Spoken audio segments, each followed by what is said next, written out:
Okay. I switched over to live,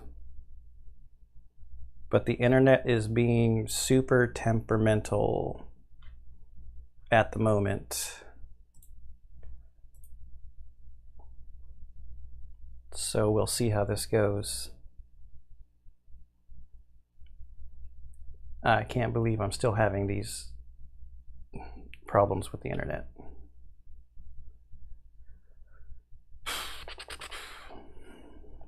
But hopefully you can see and hear.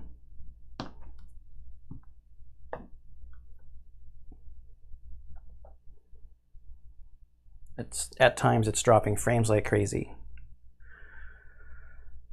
So we'll just stream for a while and see how it goes, I guess. Okay, so hi Doug, thanks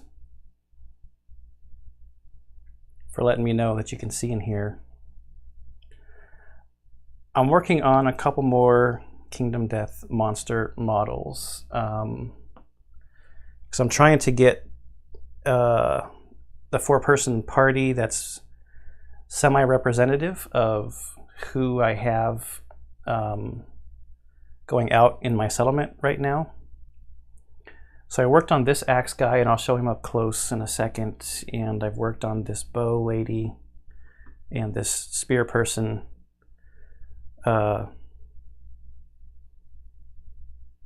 then I'm going to be also working on this guy that's got lion. He's wearing white lion and he's got guitars. So we're working on that guy. He's from the Giga Lion set. This guy's also from the Giga Lion set. The spear guy's from the 10th anniversary, and she's from one of the Echoes of Death boxes. So I'm also going to try something else out here as an experiment to see how this goes. I took some close-up pictures of this guy that I was working on. There's a couple touch-up things that I want to do on him still, and obviously I got to do the base. But I want to see how these photos look if I bring that up. So let me try to get that up. So there's a photo of the front of him where he is in his current state. So I gotta do some stuff on the mask and obviously the base and a couple other touch-up things. And the back kind of side and his shield. I might do like a little highlight on the straps on the shield. I'm still debating on if he's going to have a lit lantern or an unlit lantern.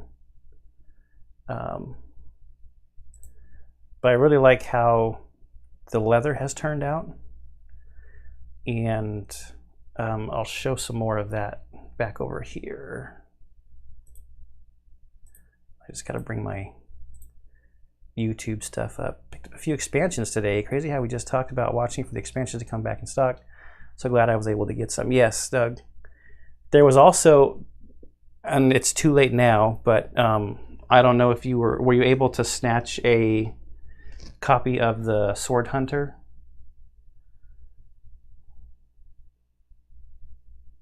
The White Speaker Sword Hunter? I think they had like 100 of them that they found in the warehouse. She has a basic hunt event in her box, and also Excalibur, the sword Excalibur. She's not one of the 12 expansions. She's one of the little white boxes. So that was kind of an extra little special thing that they said they found some in their warehouse. I mean, also, I mean, you obviously already have the base game, but there's a killer deal on the base game from the US warehouse right now too, $300 instead of $420. I guess they're trying to test the logistics at the new warehouse or something. Yeah. Okay, so what I was going to point out So I did mostly speed painting over zenithal and white dry brush for the leather part. So I just wanted to like point out here, like if you can see how this leather color up on these highlight parts is brighter than back in here in the back. That's the same layer of paint with the exact same paint just applied over the priming, because it was primed dark back here and then it was hit with the lighter from the zenithal up on his chest. And the same thing on the legs, it's brighter up here and then darker back behind and underneath. So I thought that was a good example of how just zenithal priming and using a speed paint can get you some interesting results. Okay, so I think that is enough intro talking. I need to add the gems to the back of the axe. The wash was still drying. I'm probably going to paint mostly from here and then zoom in on the other one just to make sure that I've got it in camera. And hopefully the internet will stabilize some more.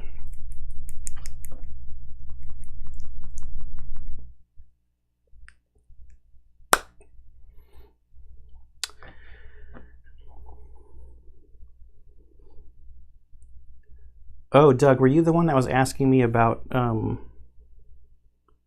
Gorm last time?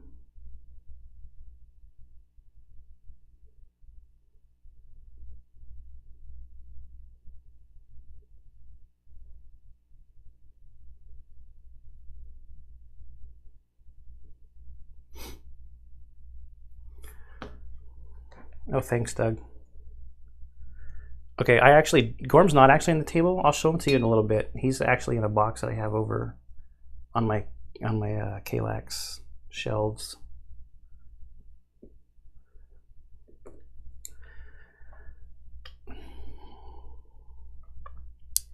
I don't know that there's too much more that I want to do with this guy right now. I mean, I obviously want to do the base, but I'm probably going to do both of these two guys' bases at the same time.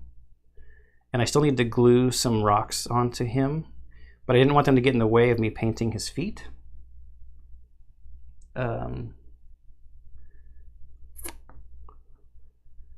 So we'll see. I'm kind of picking up the pace on some of these characters, and then some of the stuff I'm going to be painting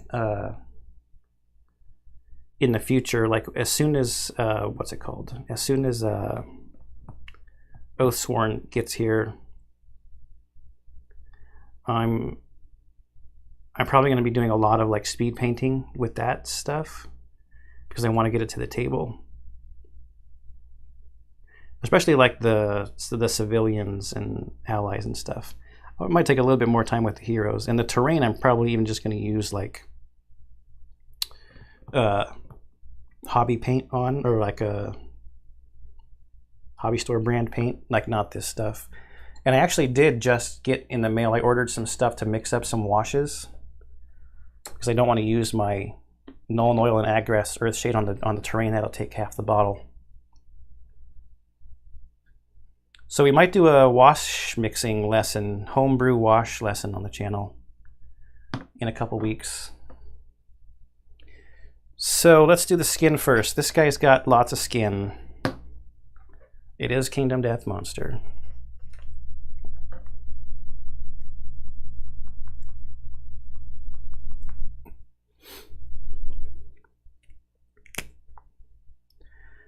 I'm probably going to take a little bit of extra time on his skin just because like it's a big prominent part of this miniature, especially all these muscles on his chest and in his abs.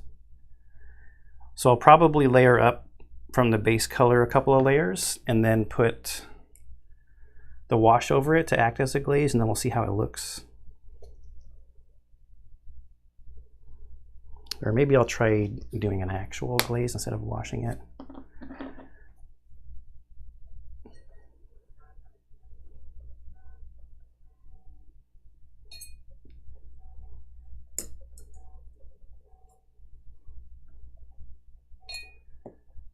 Oops, I need a little bit of that water.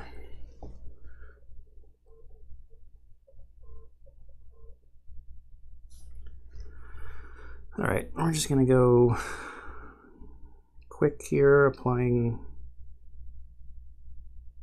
a base coat.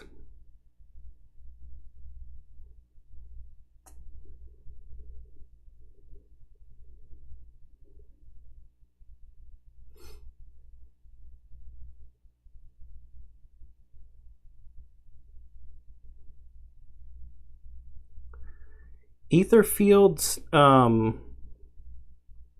enjoyed what I played of it. I actually sold my copy because I was running out of room, like seriously running out of room for stuff. And even though I enjoyed it, I had cleaned it up off the table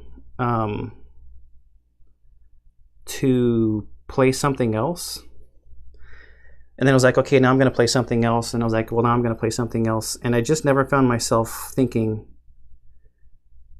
let me get that back out and set that up. Which is kind of a shame because I spent a lot of time painting those miniatures. And then when I was sitting in my game room and like looking at my shelves, like thinking, well, what am I gonna sell to make room for my other stuff that's coming or that I already have that's like sitting on the floor?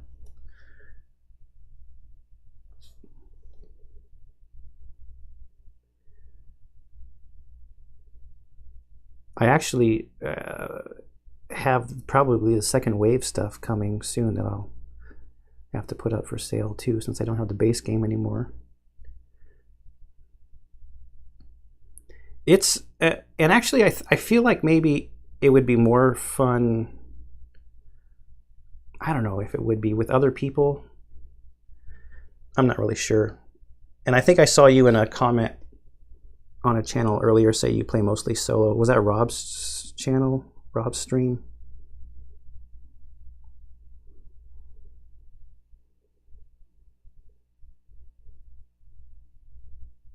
Hi, Brian.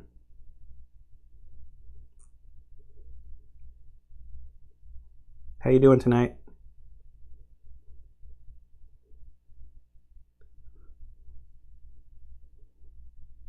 I know one of the biggest criticisms that people had of Ether Fields, I didn't really mind it too much, was like the world map part. I don't know if it's really the world map part, but people thought that was kind of tedious. And they just wanted to get to the dreams.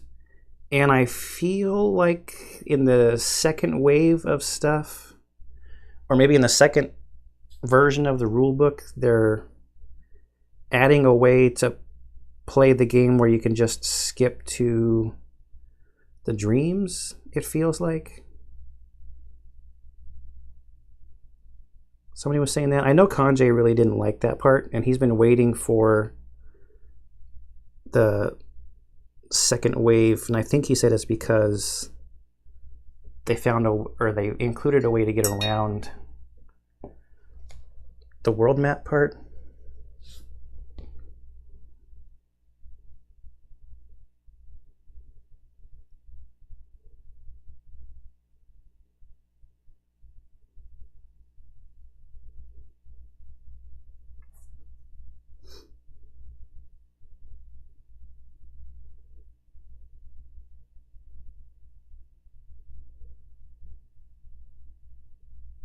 There is one good thing about miniatures that have a lot of flesh on them, that you do that first and you've got a method to get it done, then you get a large portion of the miniature painted. This guy's like almost wearing all leather stuff over him. So I painted most of him like a leathery kind of hide, but then he also has this other kind of hide that's hanging down in the front and in the back. So I painted that kind of like the gray color to make it look like that's like Gorm hide, because my Gorm is kind of painted almost like elephant gray on parts of it. Doing well, recovered from my bout of COVID. That's good, Brian. I'm glad to hear it. I had COVID earlier this year. It was not a good time. Almost through my game. Yes, I can't wait for Hoplo, man. I'm also still waiting for Oathsworn. So they posted an update on Facebook today, which, man, I don't even know. Don't get me started on that. It really bugs me that game creators that sell you something on Kickstarter then use Facebook to post updates. It's like, come on. I didn't buy your game on Facebook. Put it on Kickstarter. Anyway. Thanks, Brian. It's probably going to be temperamental because there are times right now when it's not behaving, but we'll see how it goes. So anyways, the update that they posted on Facebook that then somebody who kind of works with them, I guess, what's his name? Is it Thomas? Then copied it into the comments on Kickstarter. At least he was nice enough to do that. Said they finally have the truck loaded with 800 orders to go to the West Coast hub. So apparently now it will be leaving Tennessee and being driven from Tennessee to Utah so that one of their employees in Utah can hand it to UPS in Utah, which still I don't understand. Just why didn't they give it to UPS in Tennessee? But whatever. So there's that.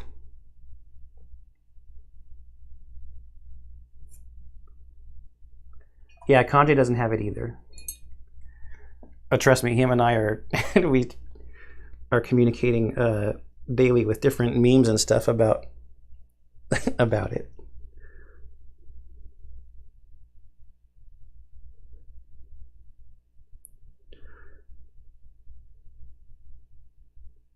I'm also really looking forward to Hoplo. I actually have the original Hoplo, and around when Victorum was up on Kickstarter, I did a couple, maybe one or two plays of the original Hoplo on the channel.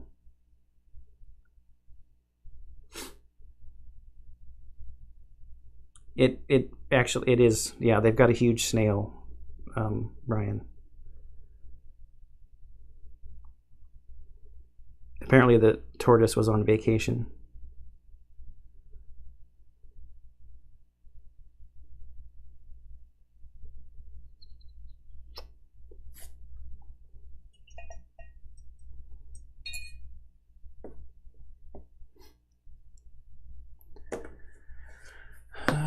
So that's that color. That's going to be the wash. That's going to be the top highlight.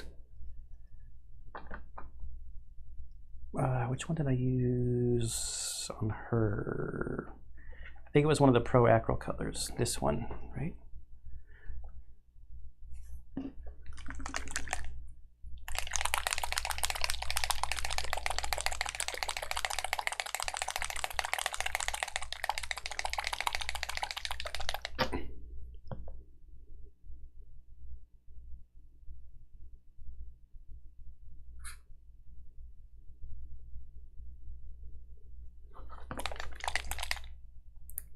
Most of his face is covered by the white lion headpiece. And I'm gonna kind of do the same thing that I did on, so I made his shoulder pad thing here, or whatever that thing is on his shoulder. It's like all furry, be like the same colors as the what I think are the white lion stuff on her, so we have some consistency, like with the white lion stuff.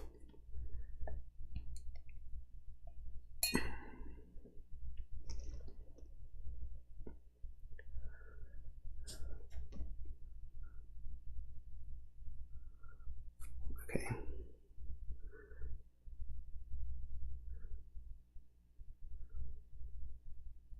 That's super watery. That's more like a glaze. Went right into that scar right there.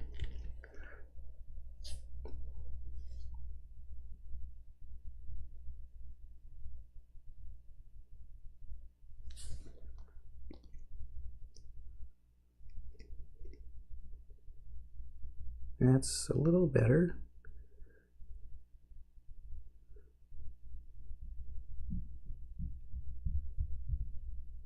So this is probably going to dry pretty nicely actually on here.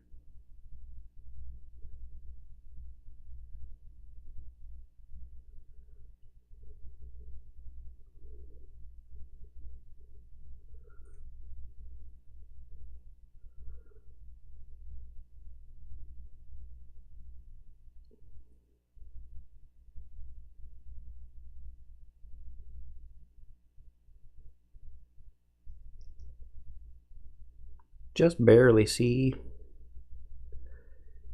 those abs now.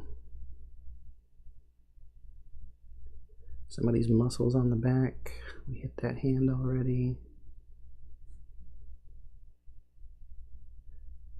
And that hand. Top of that shoulder.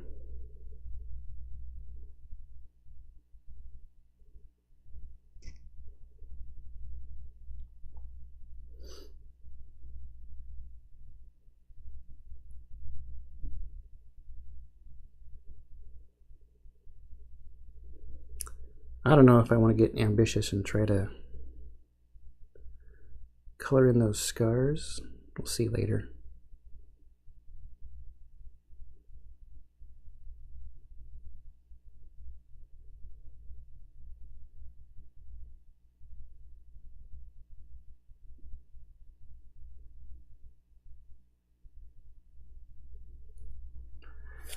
We'll see. I don't know if I come down.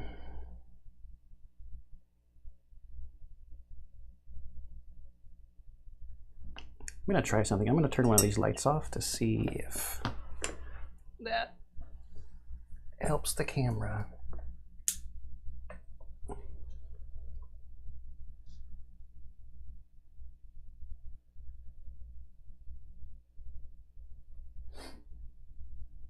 And then we'll go back to a more focused.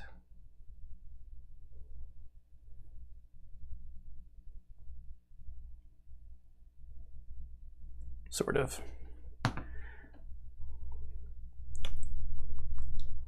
Didn't hurt anything.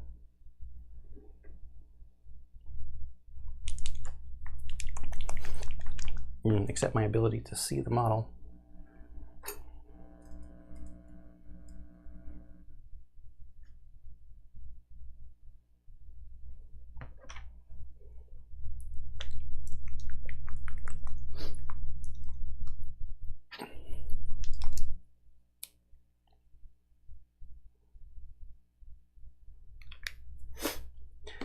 So this is going to look super bright again on the model, but it's going to get covered up with a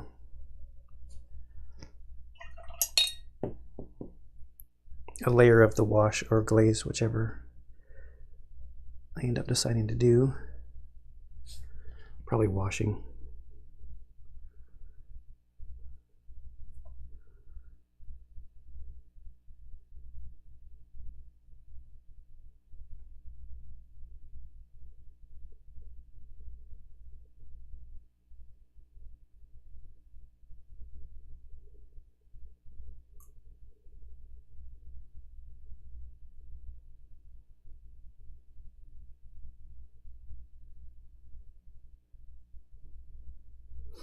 None of that back there should be getting hit with a highlight because it's being covered up by the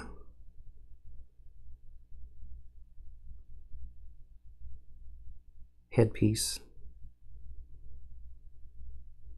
These are weird muscles on this leg. Well, it's kind of because there's some scars there, I guess. And we definitely want the top of the thumb there. Tops of those fingers. Top of the hand.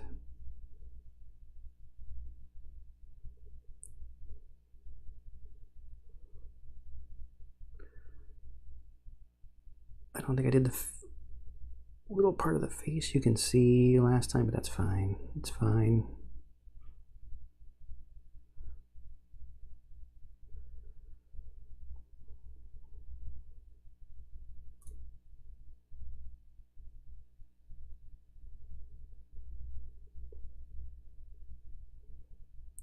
So the scars are throwing off the lines on the muscles a little bit, which is kind of weird.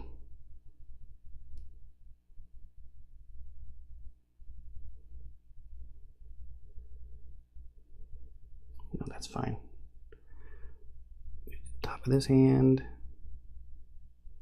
his fingers.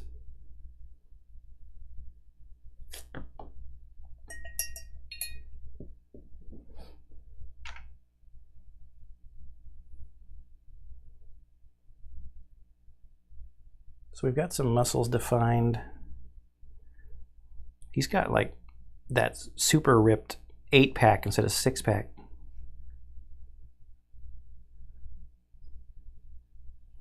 Let that dry for a second.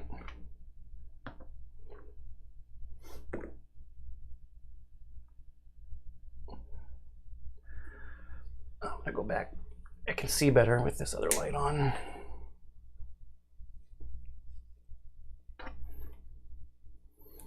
While that dries, I'm gonna grab that box with the Gorm so you can see that real quick, Doug, before I forget. Sorry if putting this mic down might blow you out for a second.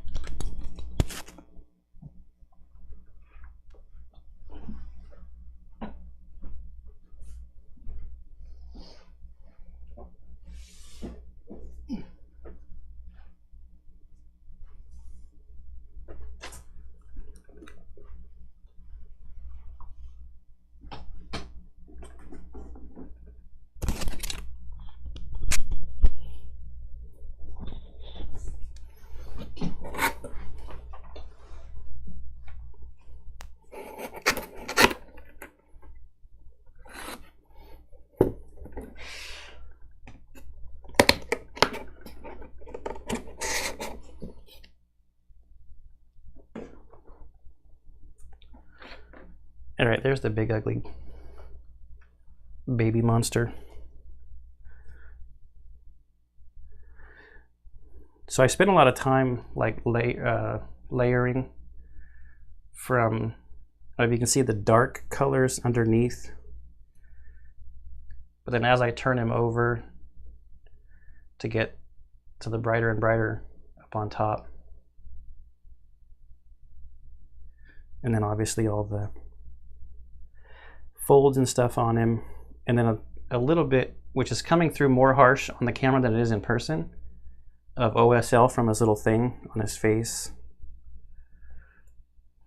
and all his crazy sharp teeth and questionable mouth. And I also did some like basing with some shale stones, put a couple of his feet up on stones.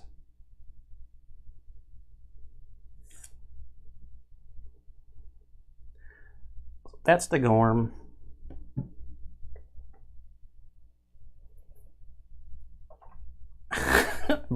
Sorry, Brian. I think it is a boutique. What do they call it? Do they call it a nightmare, a boutique nightmare game? Maybe. Okay, let's put the flesh shade over this.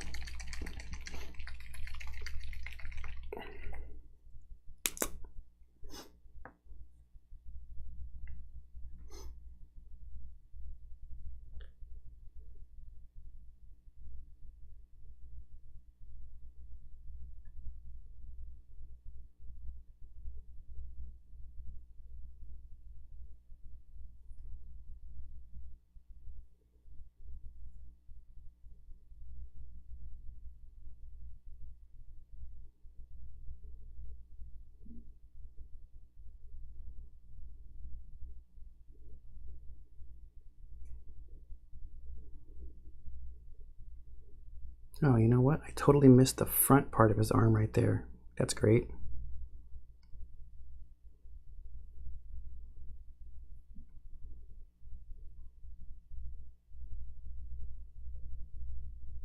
I have to come back to that when this flesh shade dries.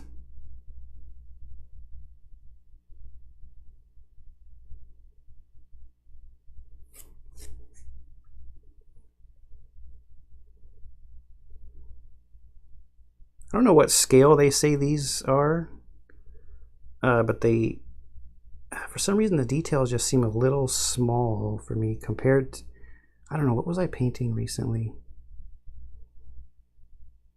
Well, I guess Stars of Icarios probably is not that good of a comparison because the details on there were not huge either. I mean, the minis weren't huge.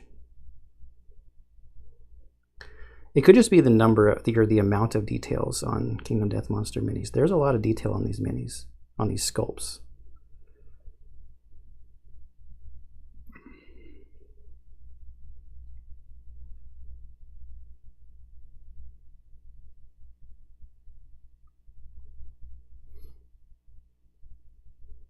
I don't want it to pool too much up against the armor there.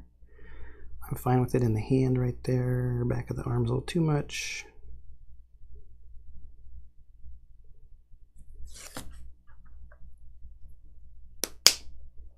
Thanks, Doug. I spent a lot of time on the Gorm, and that was a lot of wet blending. And I kind of took it in chunks, like in pieces. Like wet blended, like this quarter of him from dark to light, and then this quarter, and then that quarter, and then the head and underneath. It was quite a while. And then the highlighting on the folds on the top. But what made me think of this again was this kind of gray elephant kind of ish Gorm hide, and then like then maybe the front part of his thing here is made from like the underbelly of Gorm hide or whatever, because you get hide from all kinds of different monsters in the game, so it makes sense that they would be different shades, different colors.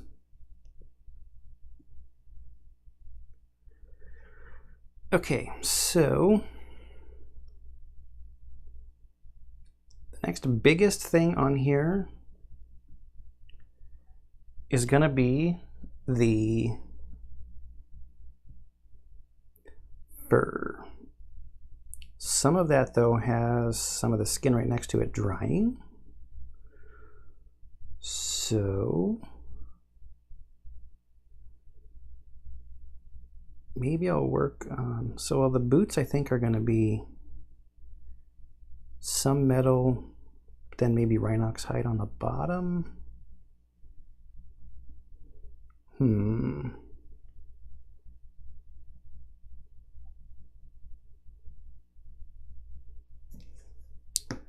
I'll just let that dry and do a little, I want to do a little highlighting on there's like this feather that he has on his waist right there, and I kind of put some orangish stuff on there as a start to like one of the phoenix feathers, and I was thinking about maybe doing a light yellow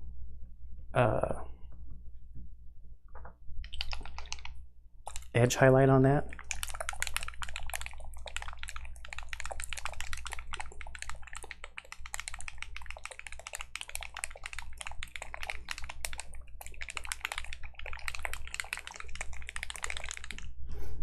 How much of the base game have you played, Doug? I haven't played with any of the expansions yet, actually. I'm actually still on my first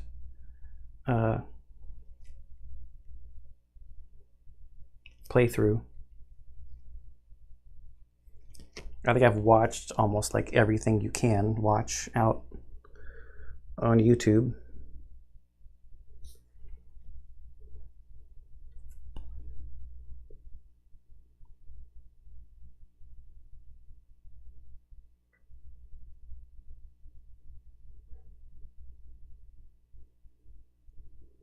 And even Twitch, because there's these two, there's this channel that's called Twitch Plays.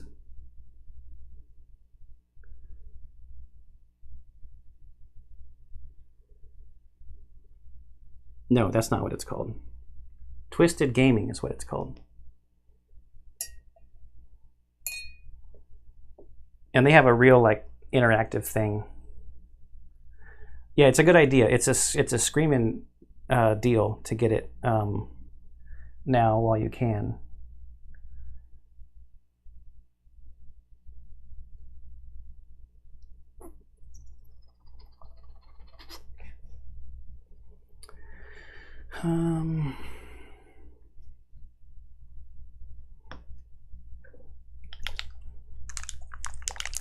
Especially because I'm pretty sure they said that the price is going to go up soon too.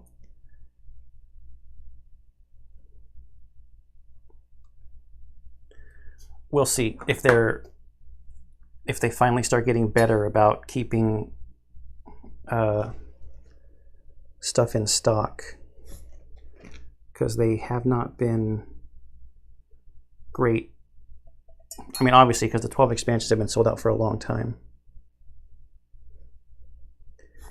What I don't understand, I mean, they have, I don't know, there's a lot of stuff I don't understand about the way he operates his business, but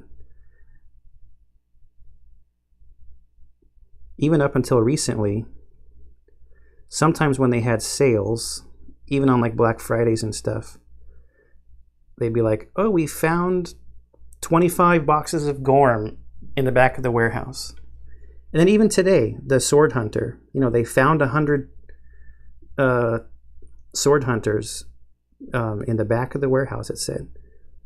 What inventory system are you using, man? Like, how do you not know? You've got 100 product in the back of the warehouse.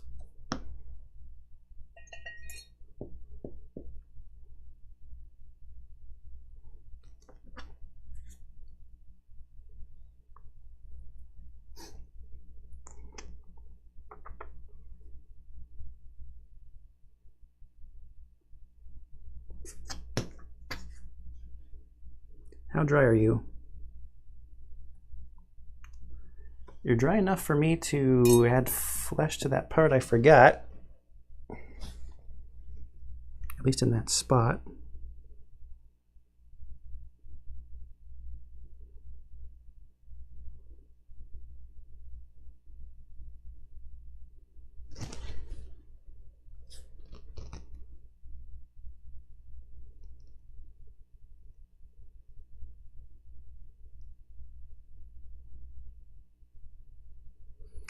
But Pooch is an artist. He's not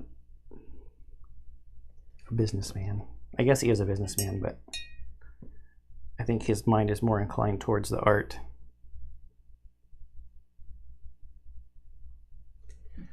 So that, I think that dried nice. The highlights are not as sharp, but you can still make out, even on this camera. The 8-pack.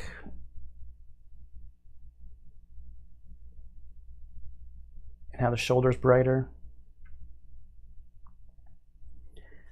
Some paints I do. It depends. Like this Citadel paint. This one is pretty thick, and it's getting a little older too. But these Pro Acryl paints, some of them are more thin, so I don't really need to on some of them. But then it really depends on what I'm doing too. Like if I'm putting down a base layer of something, I might not. I'm starting to do it more and more than I used to, just to get the, trying to do the more too thin coats approach. But then again, actually now recently I'm also using contrast and speed paints more, and then you don't do that with those. You can put some medium in them if you want to lighten up their color or help them flow, get down into the recesses a little bit better also. Oops, sorry, I think I just hit the mic.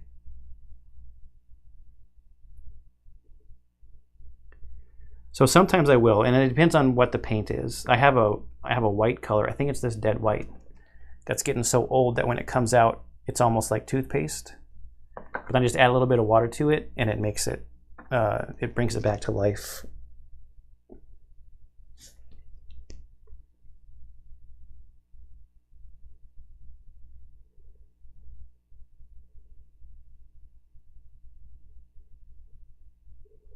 I also don't want to add too much water to it because they get a little bit of water introduced into them from the wet palette. Hey, Matthew.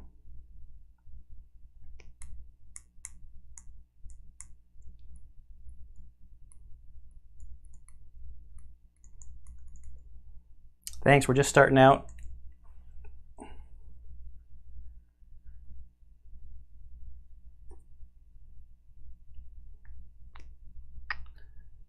The internet's behaving better than when I first started the stream.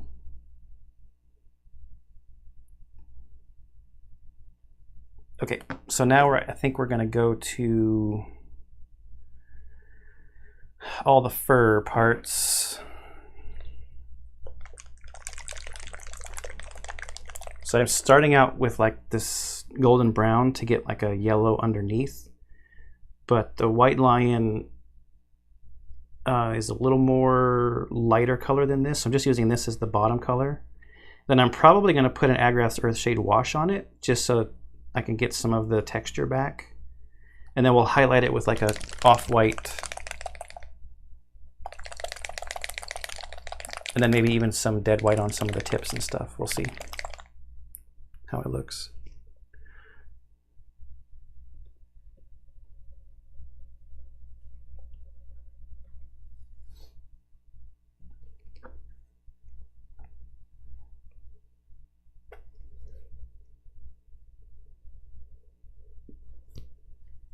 So part of this is not going to be very precise. It's just going to be slopping on till I get to the edges where I've already done the flesh.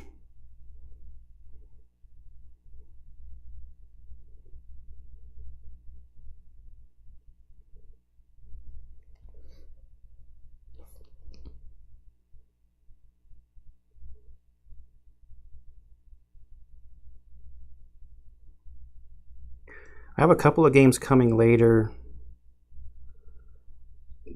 that have so many minis in them. They might make me question life when they come.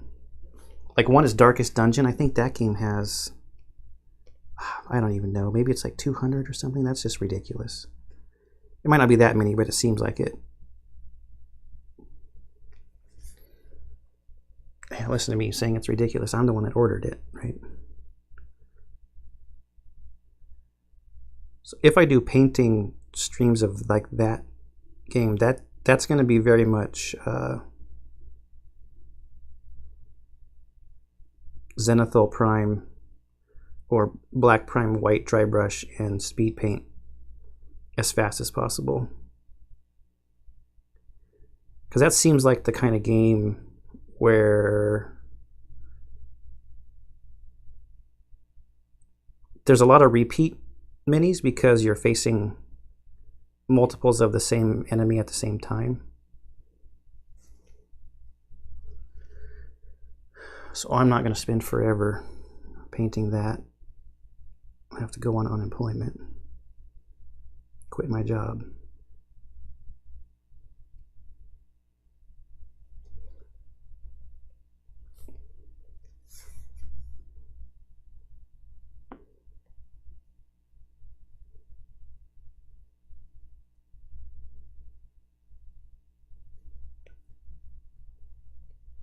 It's 199. Okay, that's better. That has not reached the ridiculousness level yet. One more. If they throw a bonus mini in the box, I might send it back.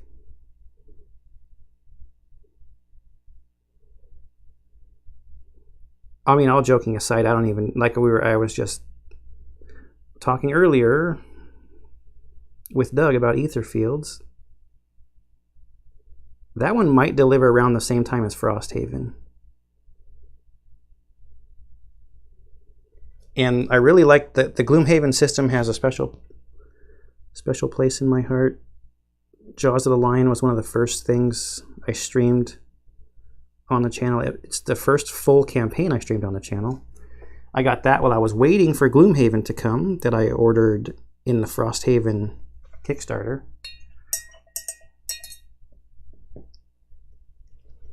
I played quite a bit of the Gloomhaven base game on the channel. I haven't finished that game yet either, though. Played the digital. There's just so much stuff to play.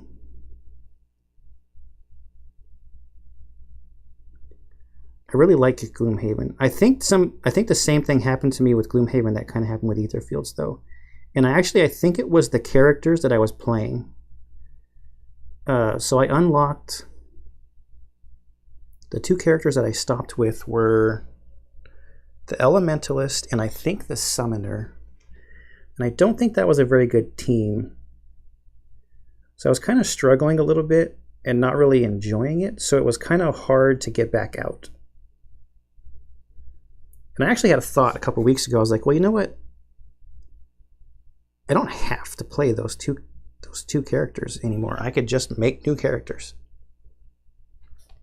Or make one new character to make a better team composition.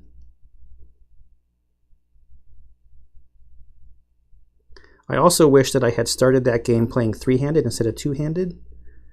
Because you advance faster.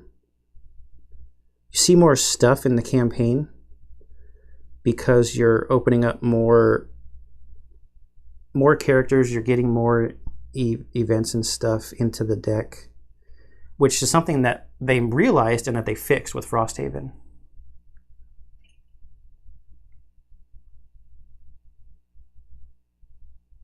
Oh, that's cool. When does it go from ridiculous to ludicrous? I don't know. I haven't watched Spaceballs in a long time. So I don't know how fast they were going when they went to ludicrous speed, but it would probably be like the equivalent number of miniatures.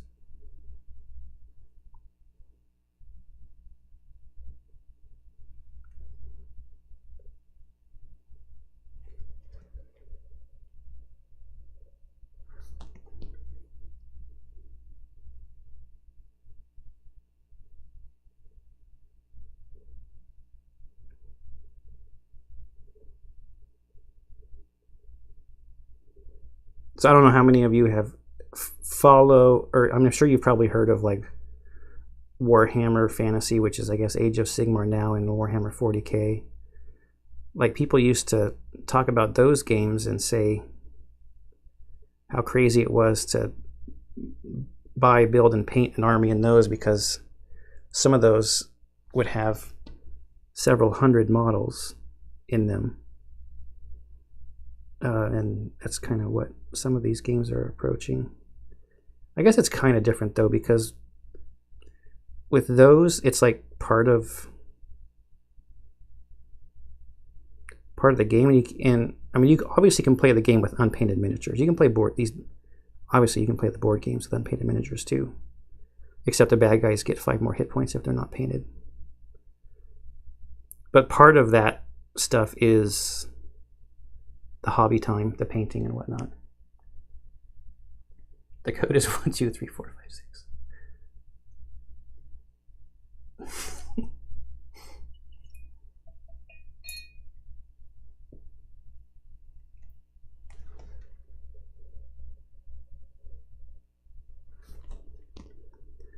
Frosthaven's going to be huge.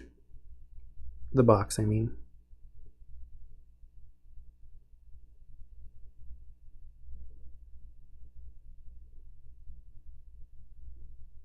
We'll see. It'll be interesting if it overtakes Gloomhaven for number 1 on BGG.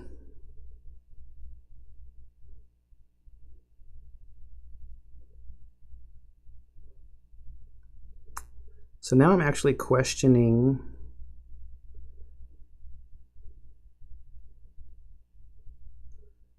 if this bottom part is not, if that's cloth. I don't know. It looks fine.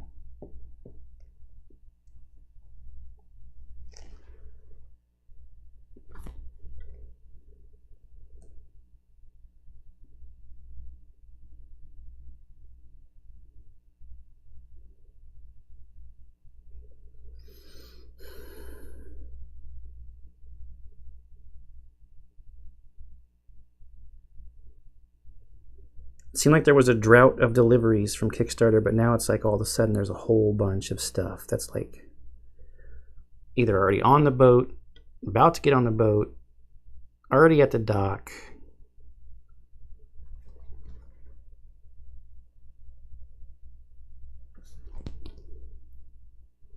ISS Vanguard is coming soon. Frosthaven's not that far away. I think Lands of Galzir might be, for the US, might be...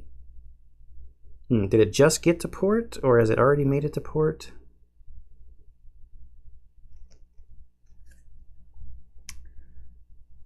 I can't remember.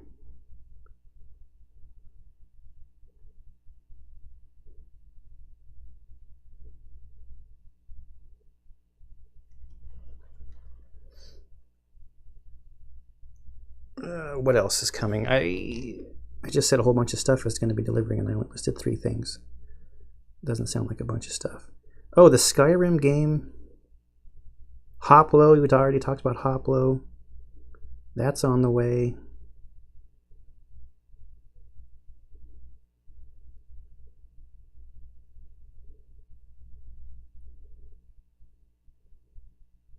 I don't know if Skyrim's actually that close.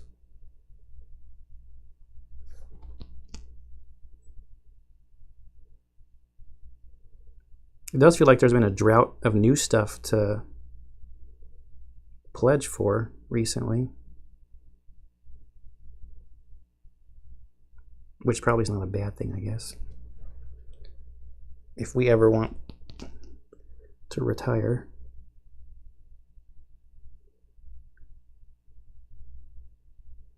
And not have empty bank accounts. Or maxed out credit cards, I guess. Spire's End. I don't think I know that game. But I don't know why, but you saying that just reminded me of the Call for Kilforth stuff.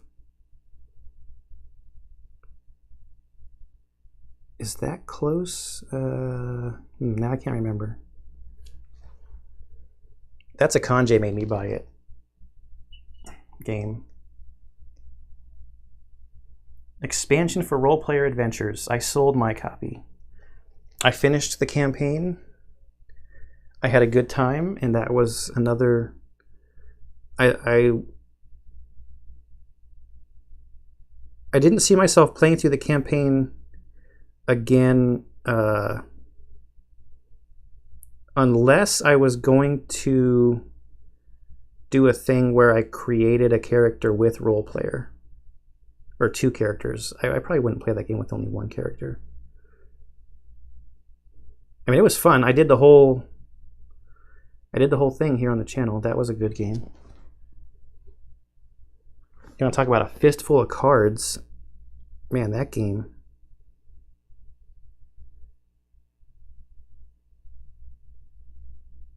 By the end, you had a lot.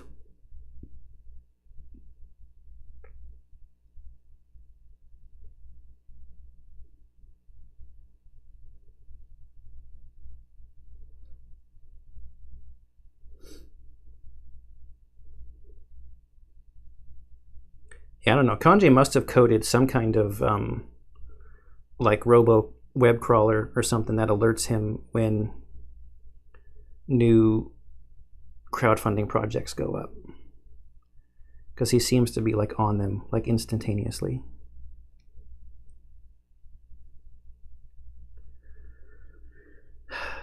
So now I think that's part of the tunic. So I'm gonna paint that, whatever I end up painting that tunic color.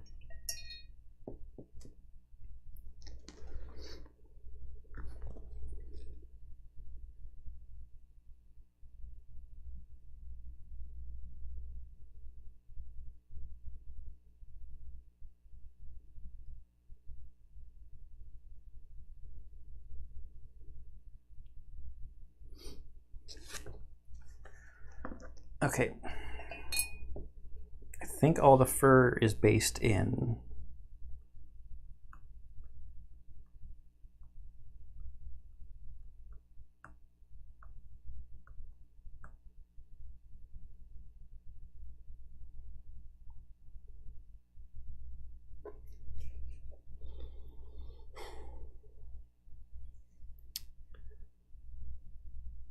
I don't know what color. I don't know. See what you guys think. Where's my pointy brush? Here we go. This kind of looks like metal, but it could also kind of be like leather. There's not going to be a whole lot of metal on him, so maybe I will just make this part metal. There's a little bit of metal right here, these rings. But he's got a little bit of a tunic thing going on there. Some cloth back here. There's some metal right here.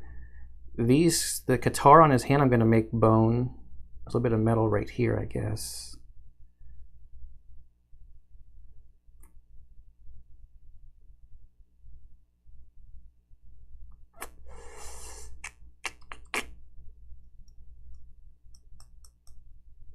I don't know what color to do this in his little cloth piece.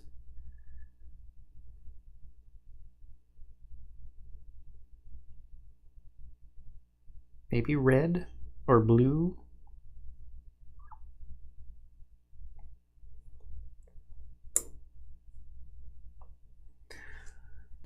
But let's put some earth shade on that. It's going to dull it way down. But we're going to highlight it back up after the shade dries. We're going to pick out individual pieces of fur with the highlight color.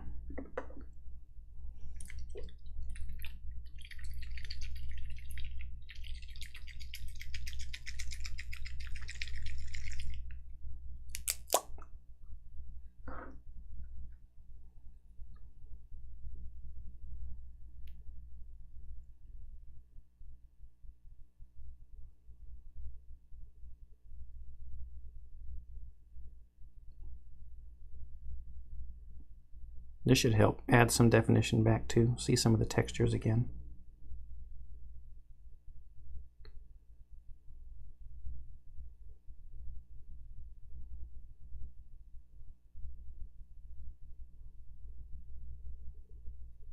There's an interesting gap on the side of his head that I can barely see. I didn't put any gap filler on it, but it looks okay because it just looks like a strand of hair, kind of.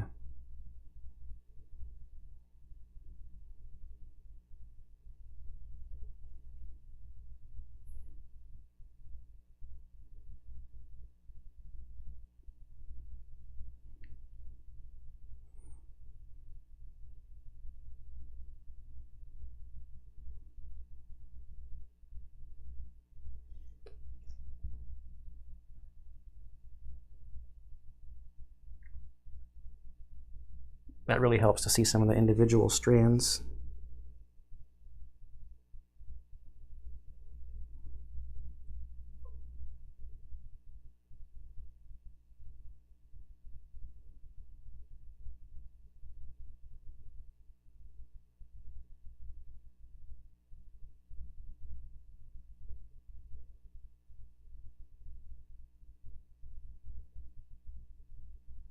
There's definitely a piece of cloth like right here that goes along the edge of this fur, and it kind of goes, there's tiny little pieces of it that go all the way around the edge, which is nice that that detail is there, but it's kind of annoying as a painter.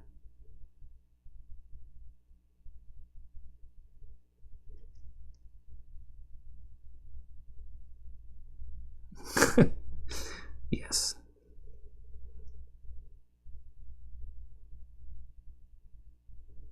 I've got a new formula to try out for home brewing washes, and I got the medium and the flow aid in today,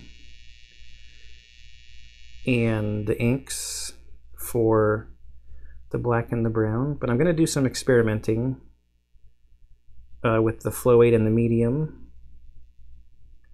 to mix up some other colors.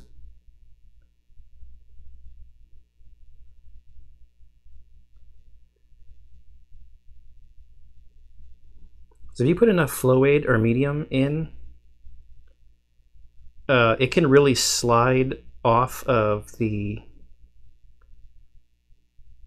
flat parts and down into the recesses without even staining at all, or not at all, but you know, barely putting any color or pigment on the flat parts.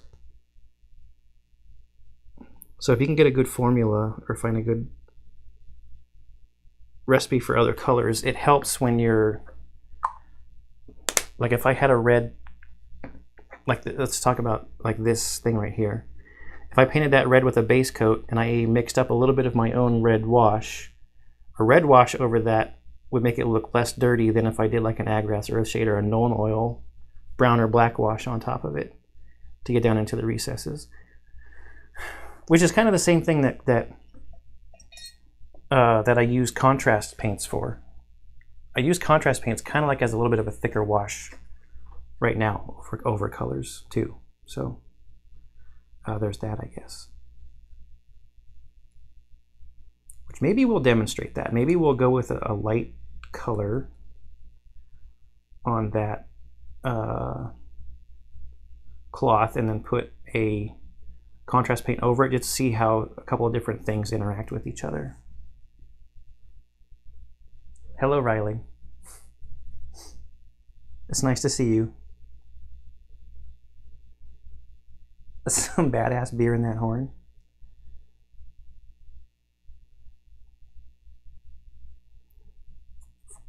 My settlement's kind of poor, so it'll probably be like Pabst Blue Ribbon or something in the horn.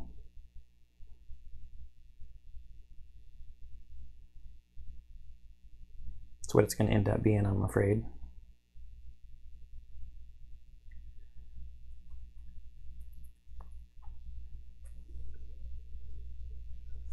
I just saw a part that I missed.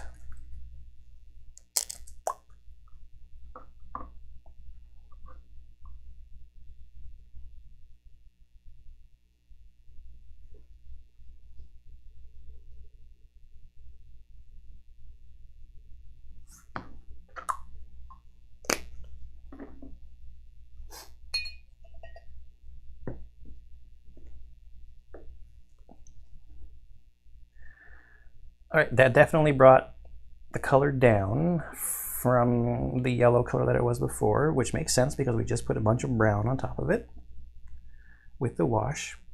See, so now, like, honestly, the fast painter in me wants to let that dry and then use a dry brush to highlight it, because this part, you see a model that has hair like this, or feathers or fur or something like this, that's just screaming to be dry brushed. Or even this part down here.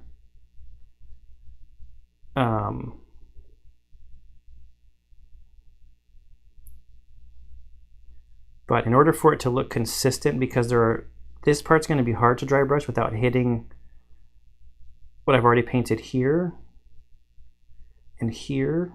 In order to make the highlighting all look consistent across all the same types of fur, I'm not going to dry brush it. I'm going to do the individual strand highlighting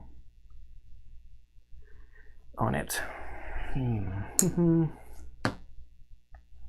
While that dries, I'm going to prep some other parts here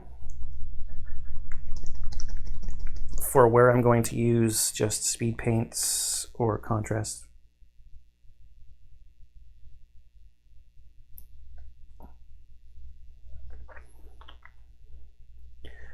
Okay, so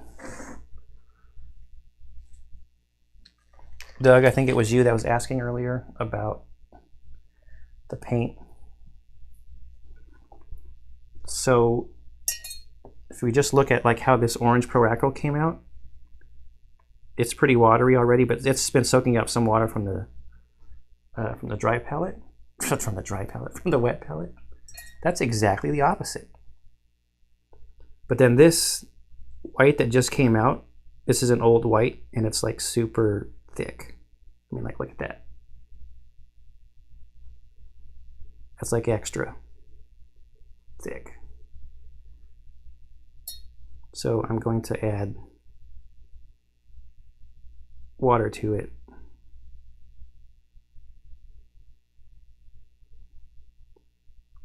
Yeah.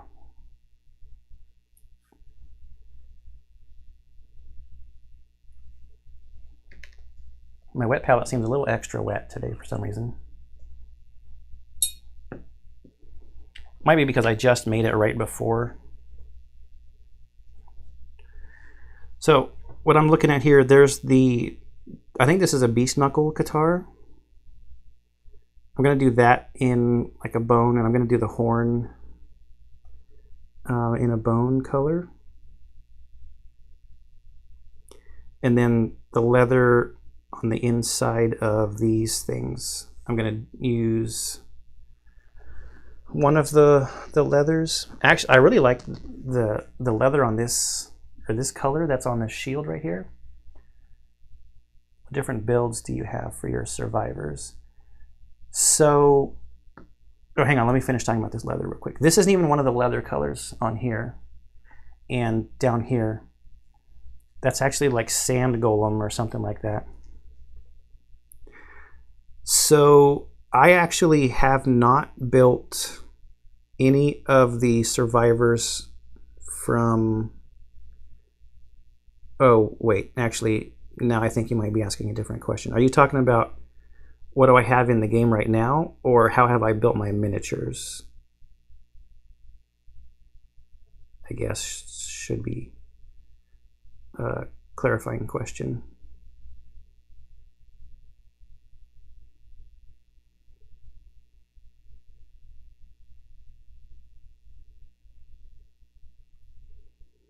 I guess I can answer both those questions, because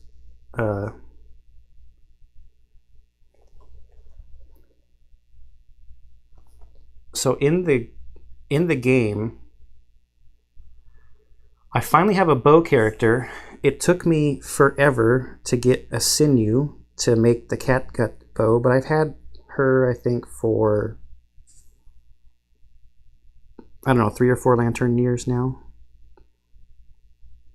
But I was hunting white lions longer than I wanted to be hunting white lions just to get the sinew to make the bow. Okay, yeah, I'll answer that question too. And then I have a shield. I think he's got shield and spear right now. I have a full white lion armor with guitars. And then I had a Twilight Sword guy. That was Uncle Leo. All of my characters are from Seinfeld. So Jerry is my white lion and guitar person right now. Uncle Leo was my Twilight Sword guy. But he just got killed, so I don't have the sword anymore. So in my inventory at the settlement, I have some axe. I have a couple bone axes too.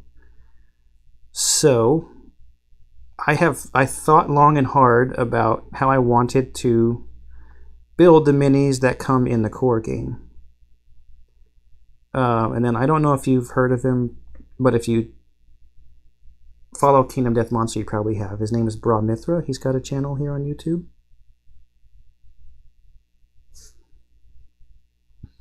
Mostly Kingdom Death Monster stuff on there. He did an excellent video where he talked about if he was getting a new 1.6 core, how he would build his minis.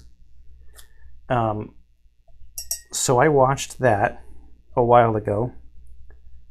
And because I had been collecting the boxes for a long time, I had a lot of the boxes that he talks about in there. So he gives good advice about how you can build, how to build. What are some common builds early in the game, and how he would build the stuff. But then he goes on to say, like, well, if you have this box and this box, those characters are kind of already in those boxes. Or if you're waiting for Gambler's Chest, there are narrative sculpts. There are 30, I think, narrative sculpts in Gambler's Chest that already have a lot of really good builds in it. And so I just recently rewatched that again. And yeah, he is very knowledgeable. So I was like, well, hey, I have a Qatar. I have a guy that's wearing White Lion and using Qatar weapons. And it's like, oh, he talked about a White Lion and Qatar character in the Giga Lion set. I have that set, and this is him right here. He talked about the female bow character from the Echoes of Death box, and I was like, oh, I have that box. I'll build her. So I built that. And so I think I'm going to kind of follow... I heard this from multiple people too, not just Bra Mithra, but... you maybe build a couple of characters from the sets, but then if you have a real iconic character when you're playing your campaign and you want to like memorialize that character, then you should build that. You should build that character, whatever armor and weapons that they were using that kind of reminds you the most of them.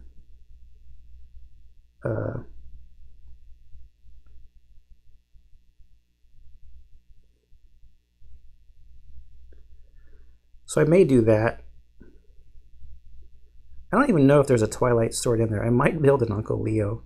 It would be funny, though, actually, if old Joe... Is that his name? I think so.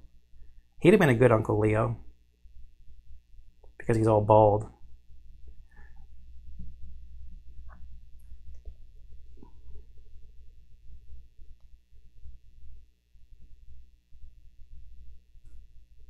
But he has a bone club, not a Twilight Sword.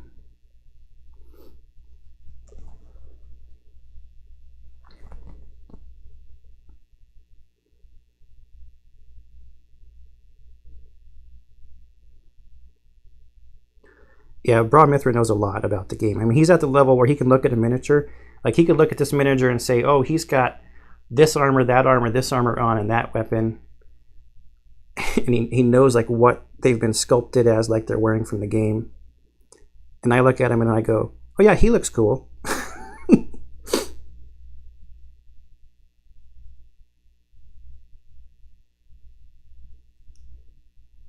So I've just been playing with my starting Survivor characters so far, but I really like the paint job on them, and they do have varnish on them, but I want to protect them some more, so I kind of want to stop using them so much, handling them all the time. So that's why I'm like, I want to get some new characters painted up to use, and then they can be more representative. And, am I going to do that flask?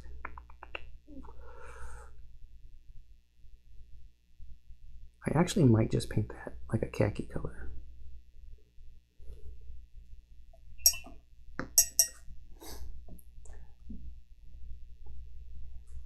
So I've gone through and hit parts of this and made them bright because I want to see... I'm still playing around with the contrast colors and the speed paints and stuff. I want to see how that looks with those applied over that, because they supposedly look better when you put them on just like a plain white. I don't think look better is not the right way to say it. Using them for their speed and their effect, it's suggested that you just do a white priming or a white basing.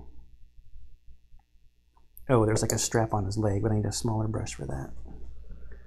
They were definitely going to put one of the leathers on.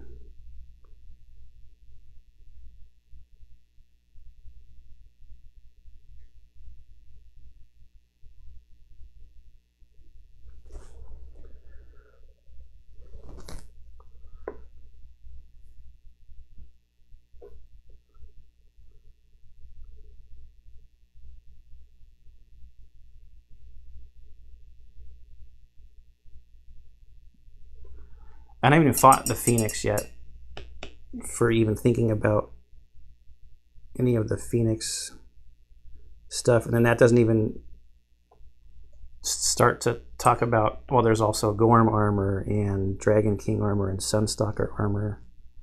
The Sunstalker gear is supposed to be really good too.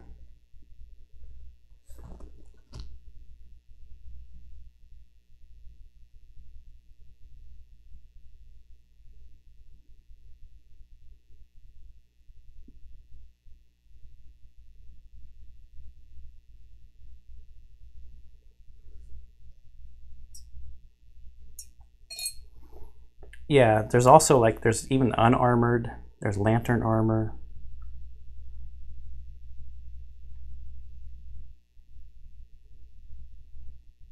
There's Phoenix, there's the antelope stuff, there's leather. Yeah, there's a lot. There is a lot. Do I have one of the Sunstalker? No, the Sunstalker armor looks interesting because it has like teeth and stuff all over it.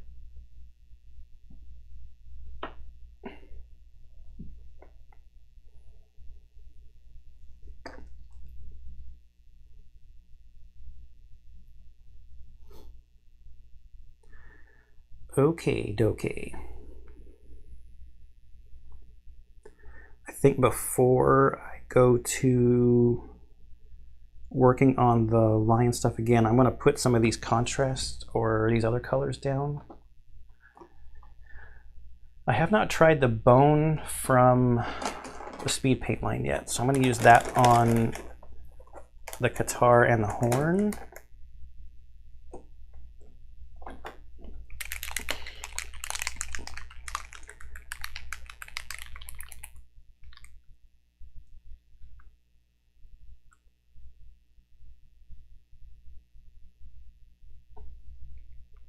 I don't know if I shook that enough.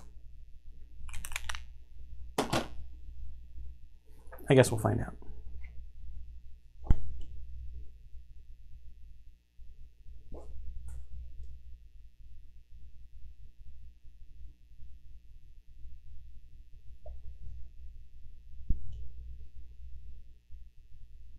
I don't know if this is as dark as Skeleton Horde, which is the contrast bone color.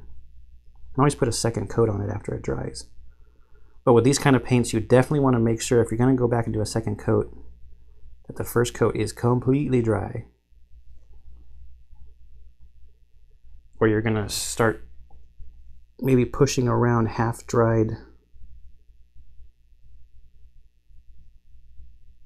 paint, which then can leave big coffee stain marks or big outlines of where it was before you pushed it away. It's not good. It's almost like a I should start that over kind of moment.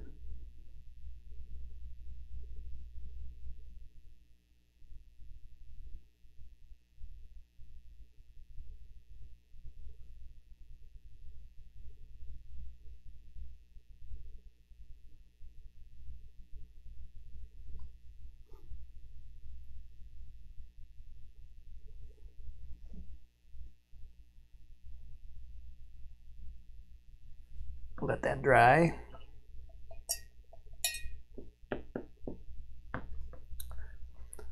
I got way too much out. Put too much on the dry palette.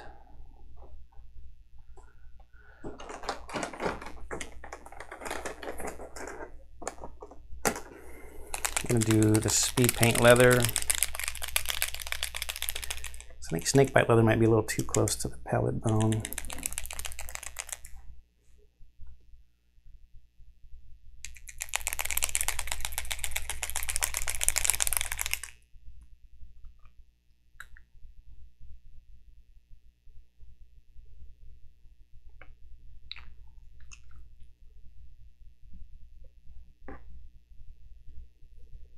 I probably didn't get enough.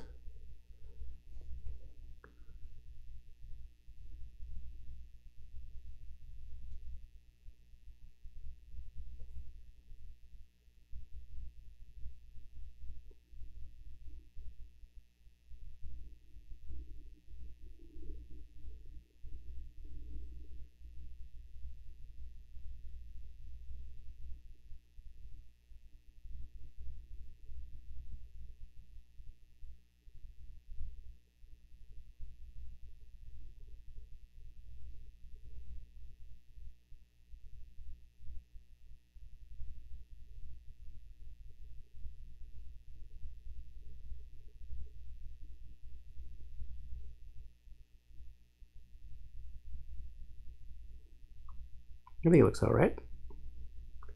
A little tiny part that I got to get a smaller brush for, and then also for the strap.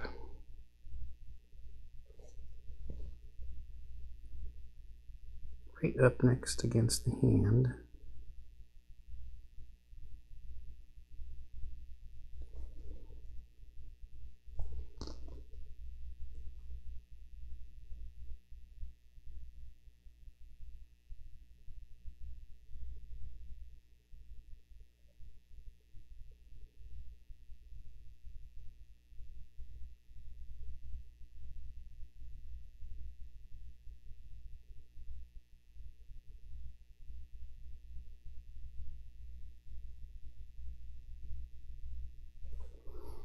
All right.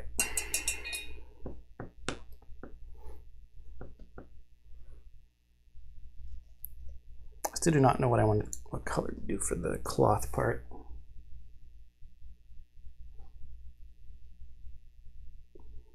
Yeah, you can just play with starting survivors, and actually, I actually found it helped a little bit using only the starting survivors for a while, because I have the tokens, and you like put the tokens on the character, and then it like makes it easy to identify who's who, which is kind of what this is supposed to help with. It's like, okay, this is the bow character, right? That's my bow character. This is the spear character.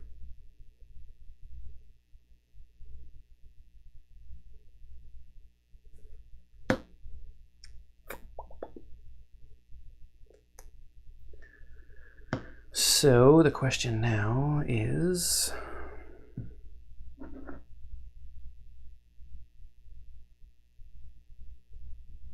just go back to the golden brown and then bone white.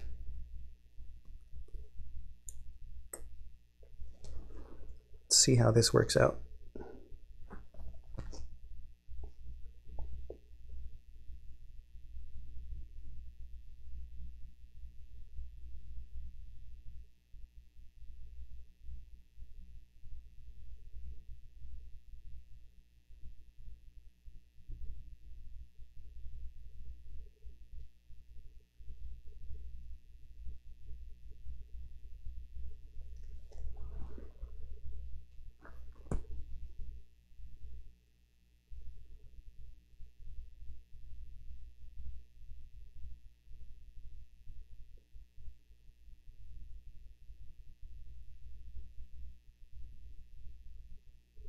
This is like heavy concentration time.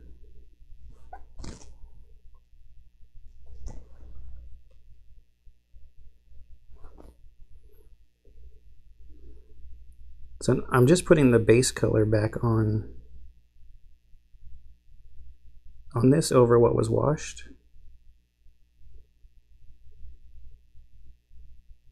First, before I do anything else. But only on little parts of the strands of the fur.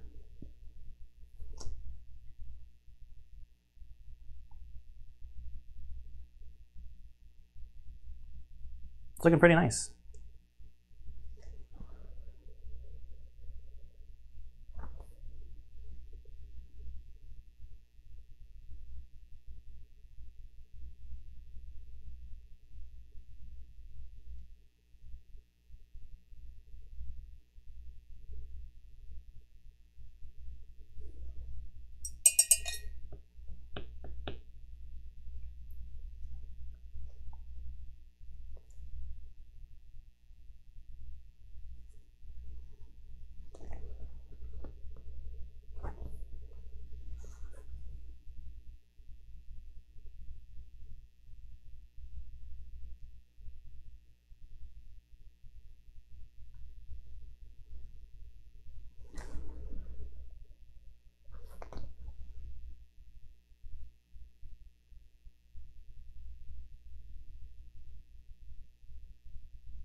might like the way this looks and then be like, you know what, maybe it doesn't even need another highlight on it.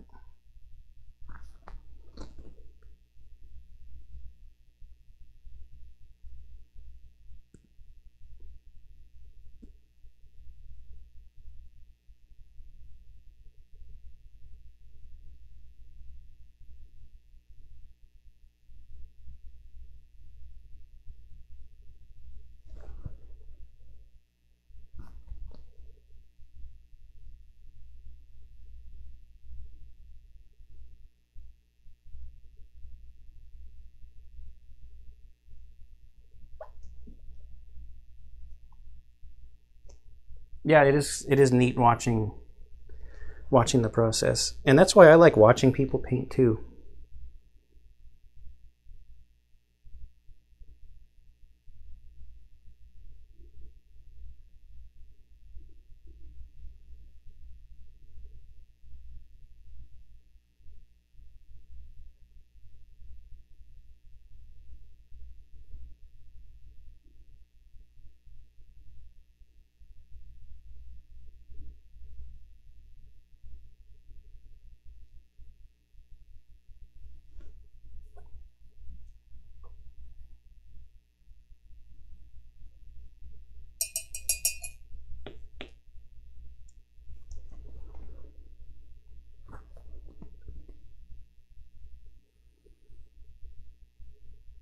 Now this side. It's a very weird shadow being cast by one of my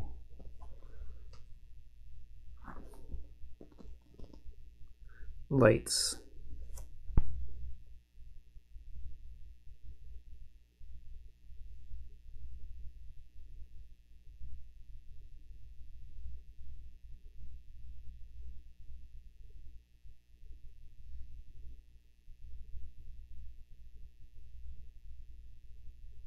There's not as much texture on this side to pick out as on this side.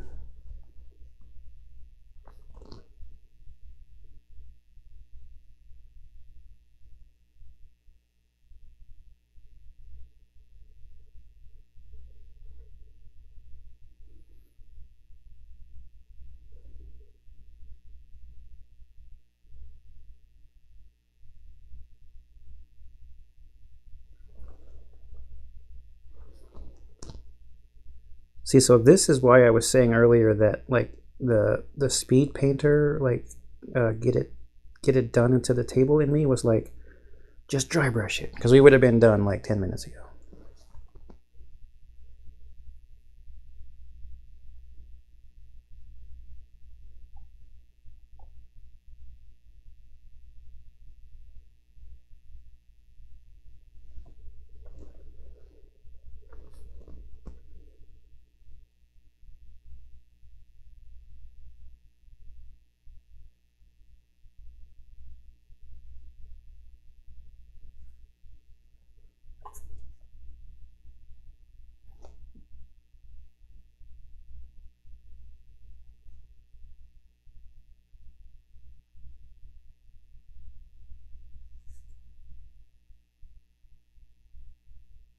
Yep.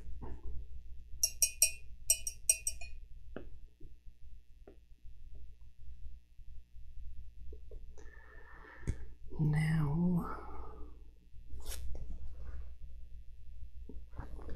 it's funny too, as it dries, because they dry down and get darker, it's like I can see spots where I need to go back and add just a little bit more.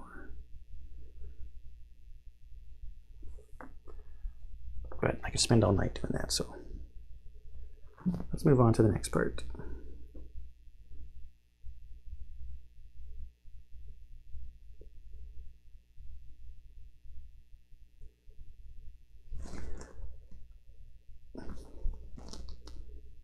See this lion fur around his waist.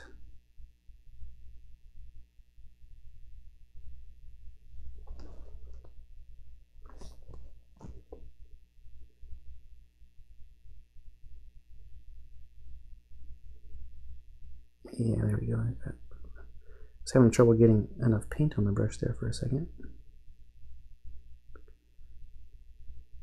Now it's going on.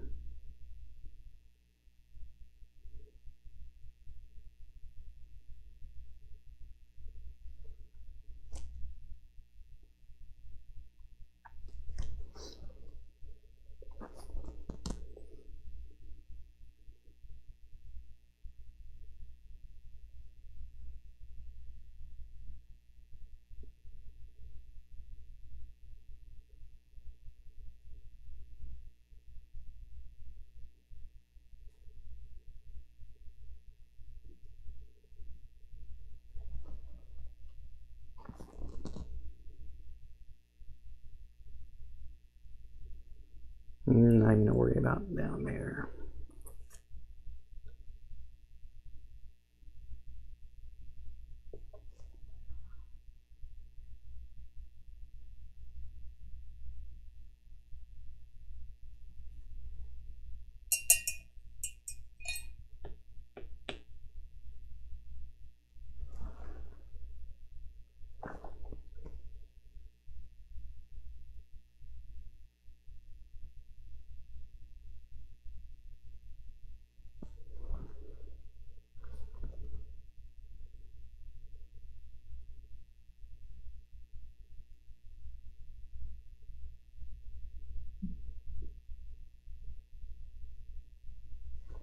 So this is where I was talking about consistency, where I would not have been able to dry brush these bottom parts.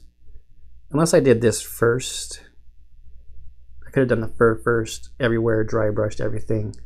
Then I wouldn't really care where all the dry brush stuff, the other parts the dry brush hit. But now I've got consistency with how the fur is being treated up on the top of the model and how it's being treated everywhere.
I actually get super inspired to paint when other people are painting or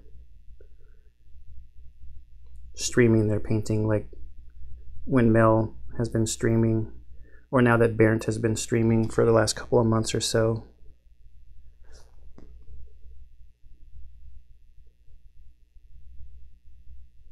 So I live in Northern California now, but I lived in Southern California for a long time. I had a really good group of friends down there as my gaming group, whom all were from the video game industry, but also have made board games.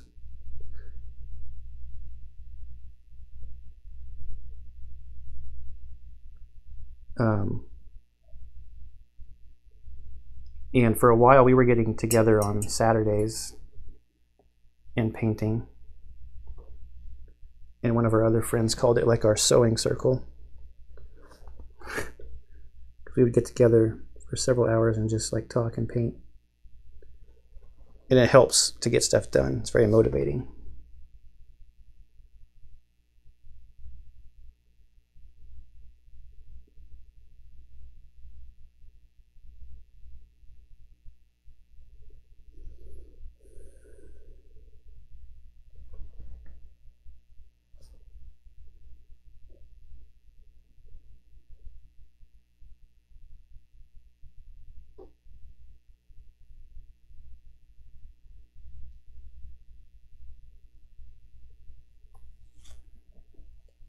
All right.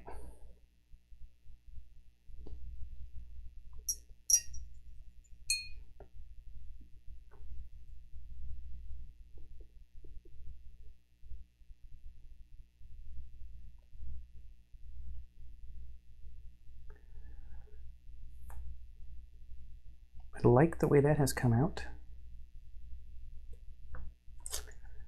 I'm gonna get a little bone white out.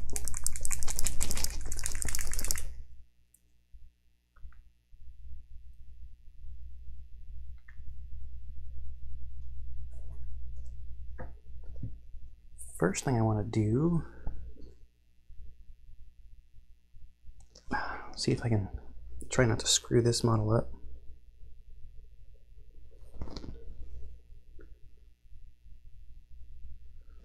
There are some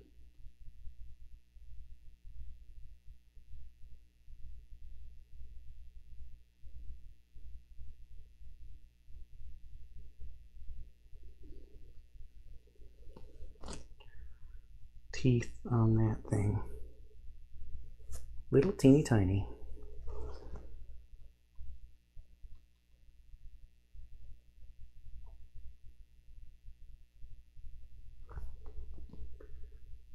Use this to add a little bit of color to the tips of these.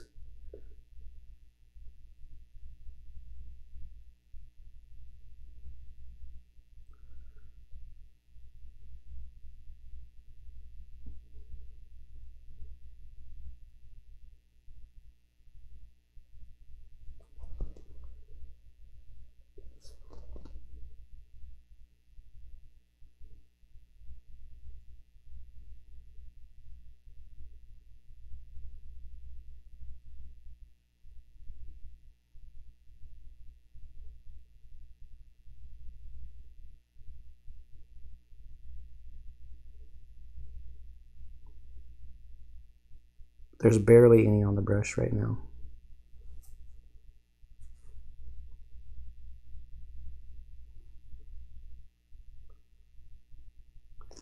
So that added just a little bit more definition on the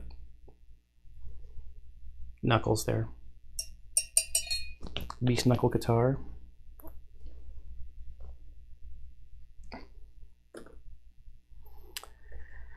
Now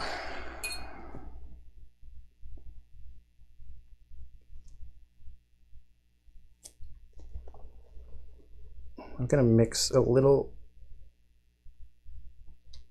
of that yellow with that bone.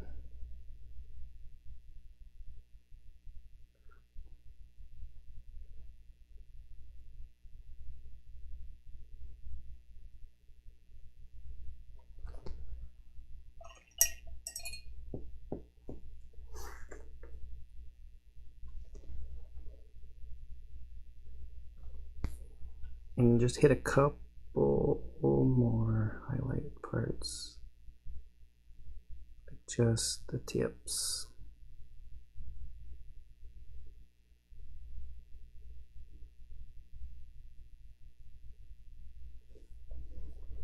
We'll see if this even adds anything. It might be too close to the last color.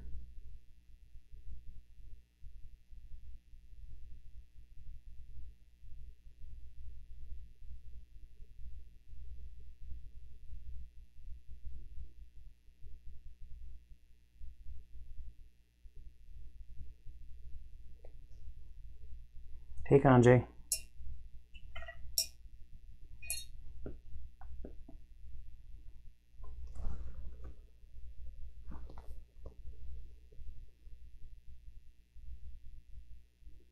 We were talking about you earlier. I was wondering if you had coded some kind of web crawling bot or something that instantly alerts you as soon as a new crowdfunding project goes live.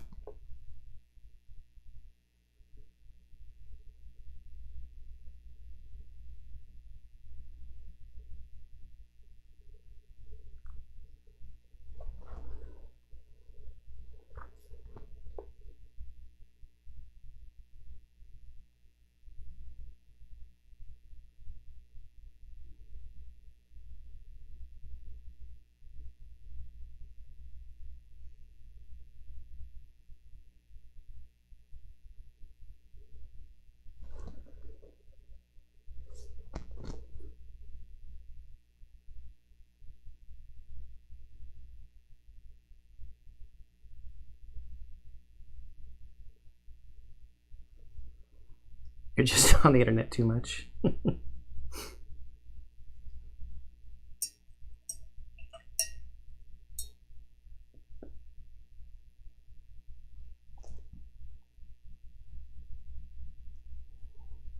can barely see this. I think it's too close to the last one.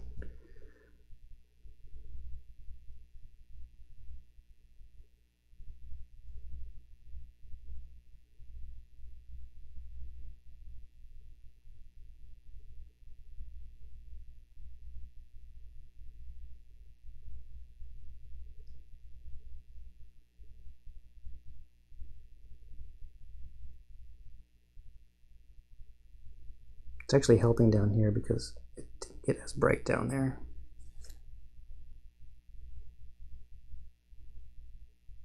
I think that's okay. I think I'll stop there. I think I'm happy with how that looks.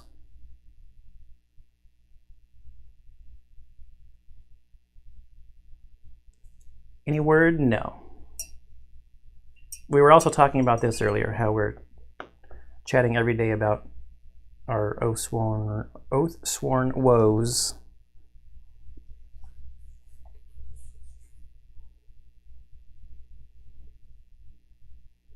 Did you hear anything? I doubt it.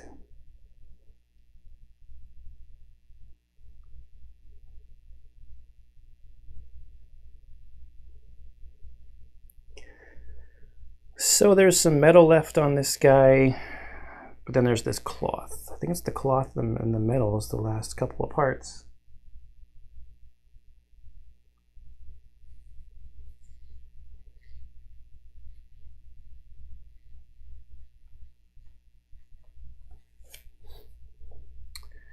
Should we do blue?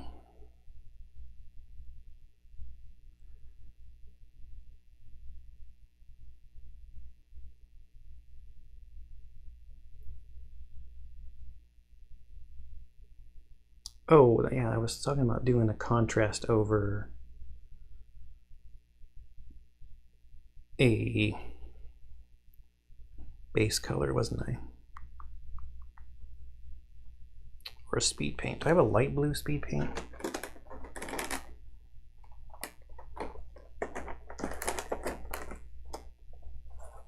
There's magic blue.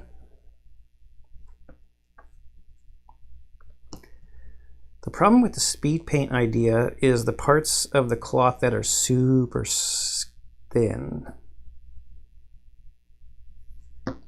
So I think I'm not gonna do that.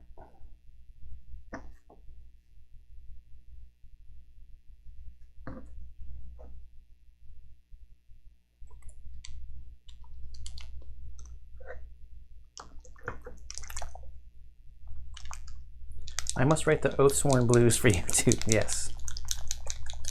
That'd be nice, Brian.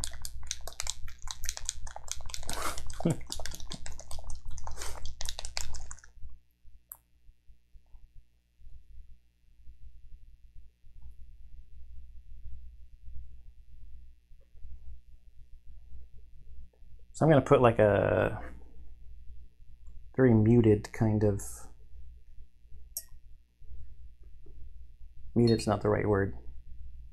I don't know the right art word. It's like saturated or something. I'm not sure. Where it's closer to the darker end of the spectrum instead of the bright end. Over all this cloth first. And then we'll highlight up the folds.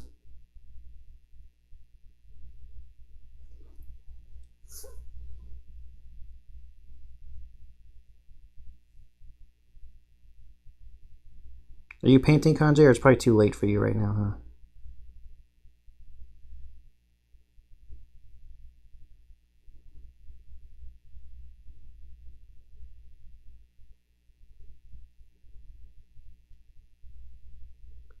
I should have just started with a smaller brush.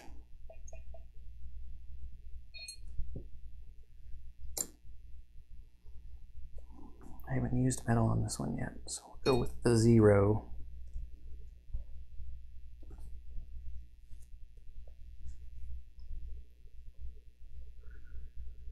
We do not want to hit the skin.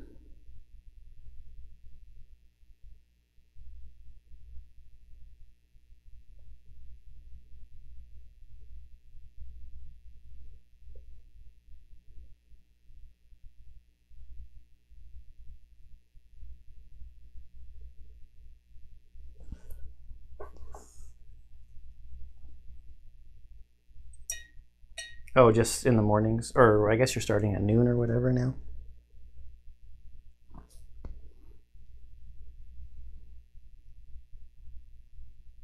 Were you streaming something earlier today? Was that today? Or was that yesterday?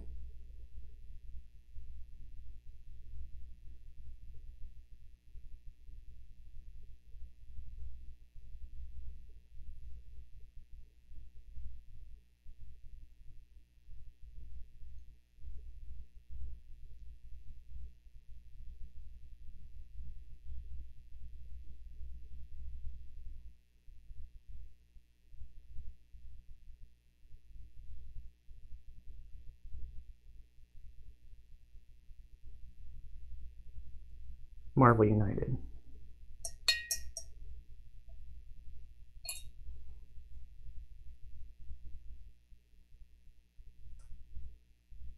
I feel like I was watching you explain something else recently.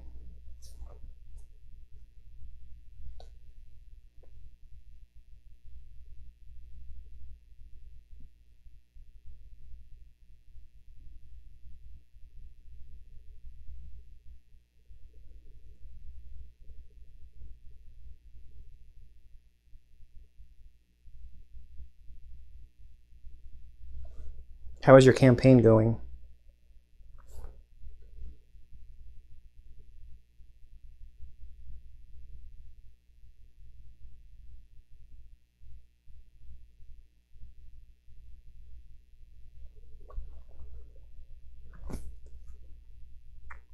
Oh, that's what it was. Yeah, the Zombicide roll and rate game.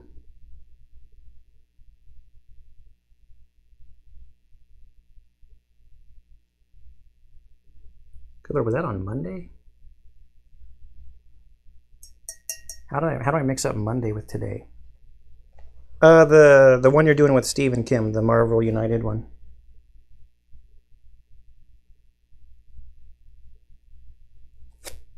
I'm probably way off camera.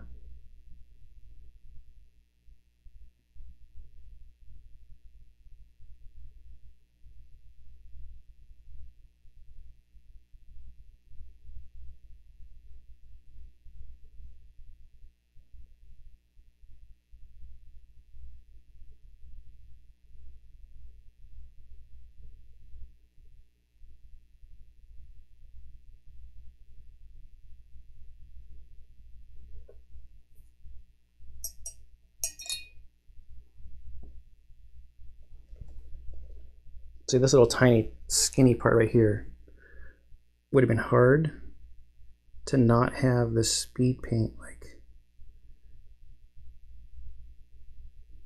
bleed onto the skin, I think.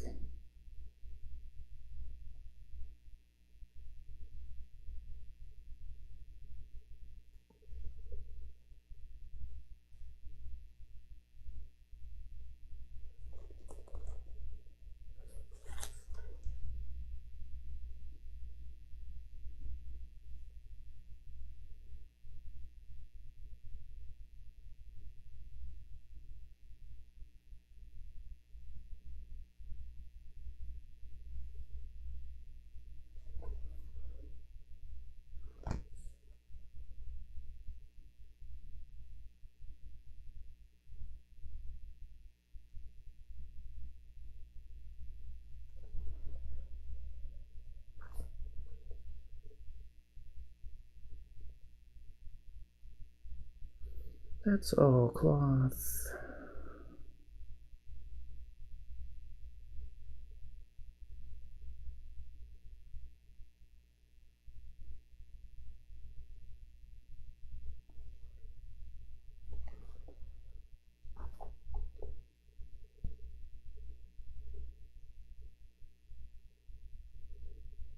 Totally just jammed the brush into the miniature, which is excellent for your keeping your point on your brush.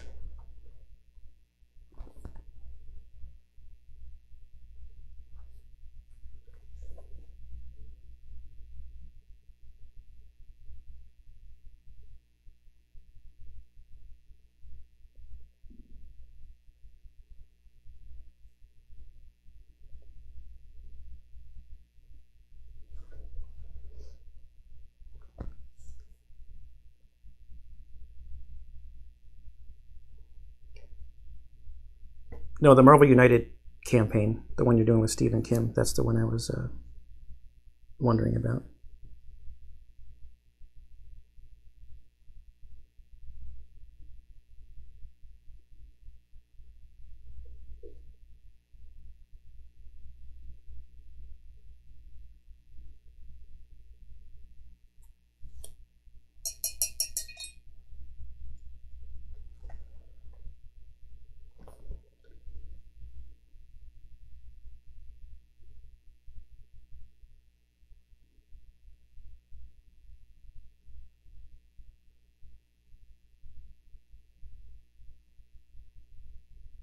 Well, that sucked.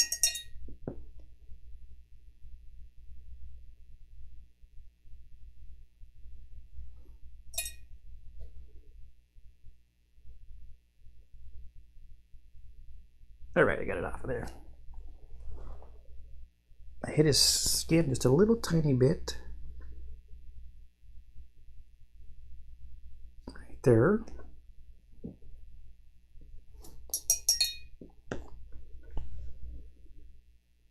I think the rest of that's gonna... The part that still looks gray, that's all metal right there. That's metal.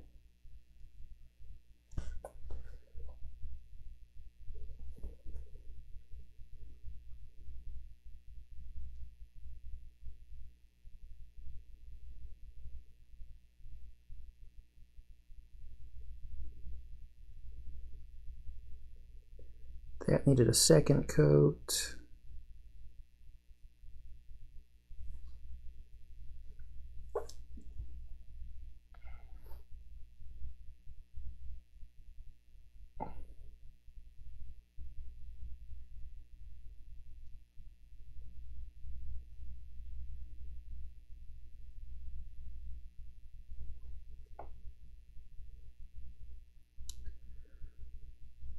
There's a little tiny part. It's kind of amazing how looking at stuff on the screen you can see stuff. And then you go back and look at it with your eye and you're like, oh yeah.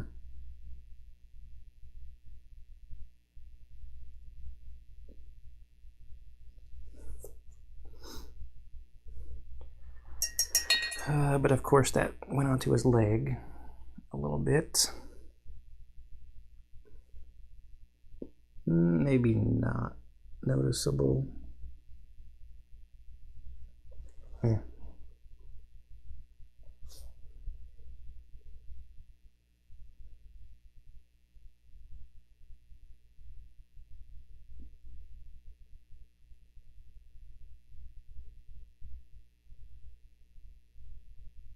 There we go.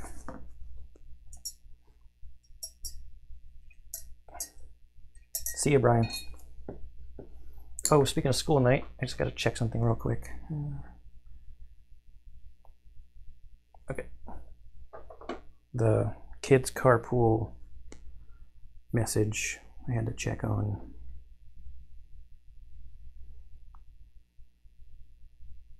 See you next time, Brian. Thanks for coming. I hope you might be gone already.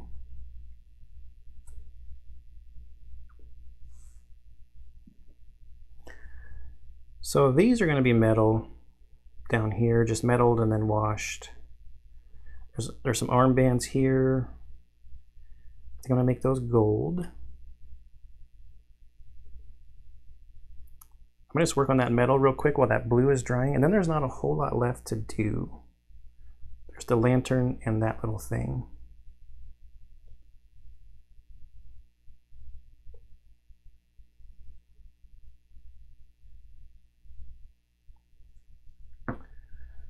So let's get some gunmetal out for the lantern.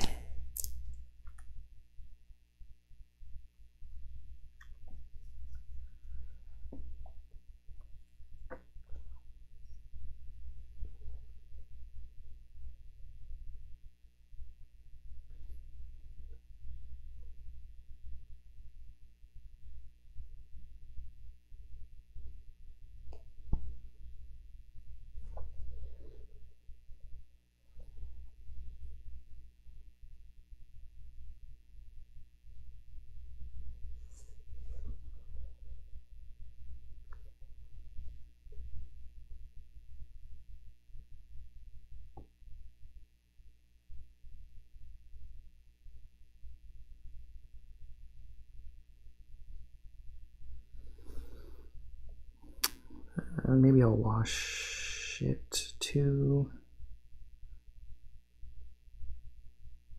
so I can dry while I'm working on the other part. I'm thinking about doing silver for the armor parts just so they're a little bit brighter,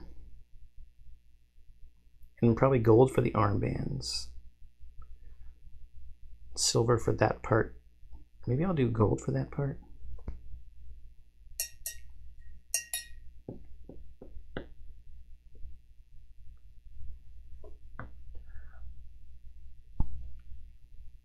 Where is that super bright gold? Polished gold. I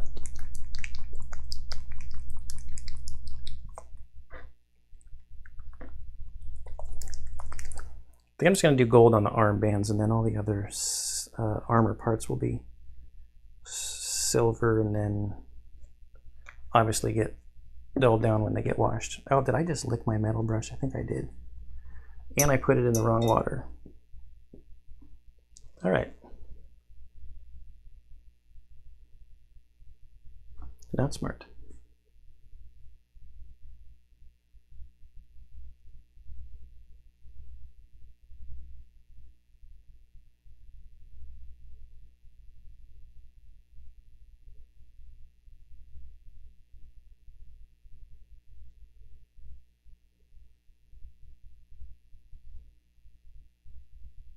That's interesting. The sculpting right there on that one part is kind of weak, and that's not something you see a lot on Kingdom Death Monster models.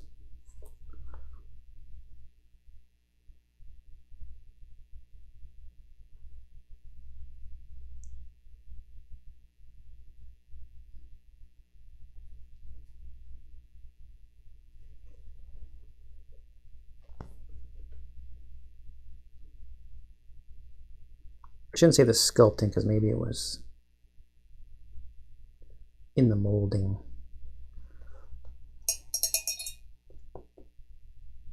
I did it again. I put it in the wrong water.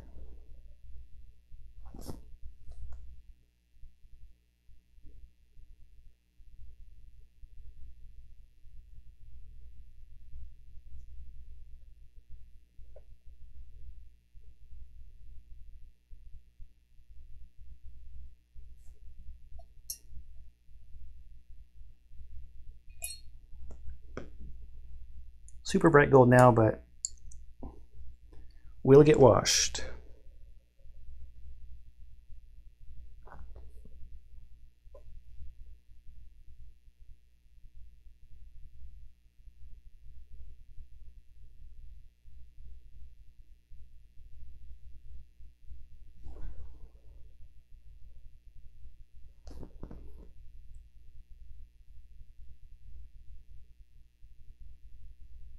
I guess putting gold on these models, especially these early stage models for the settlement,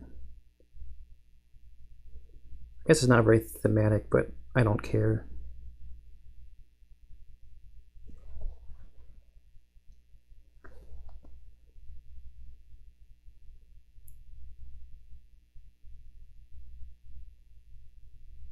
Like maybe this is supposed to be like a leather armband or something.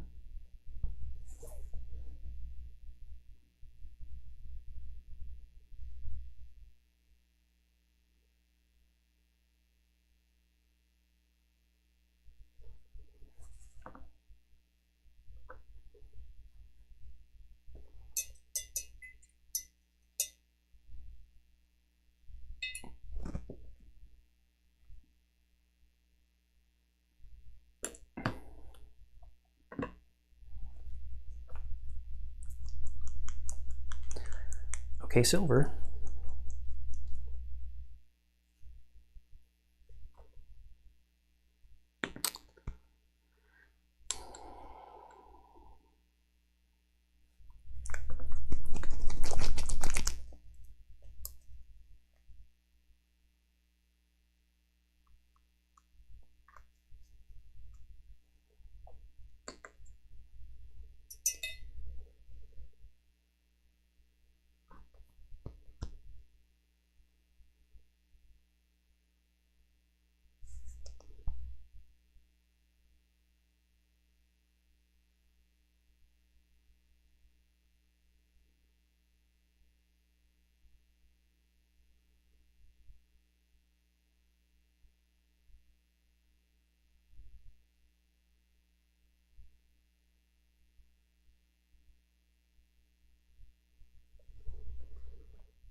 Now I don't want to hit the leather part that I've already done.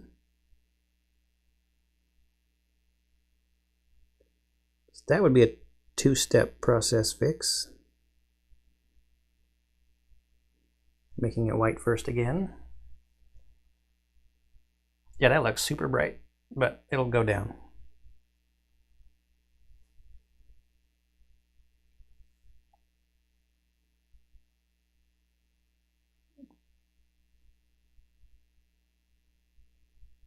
You can't even see those from the front side. And blammo. I kind of want this visual interest though, and it's like to draw your eye to some other part.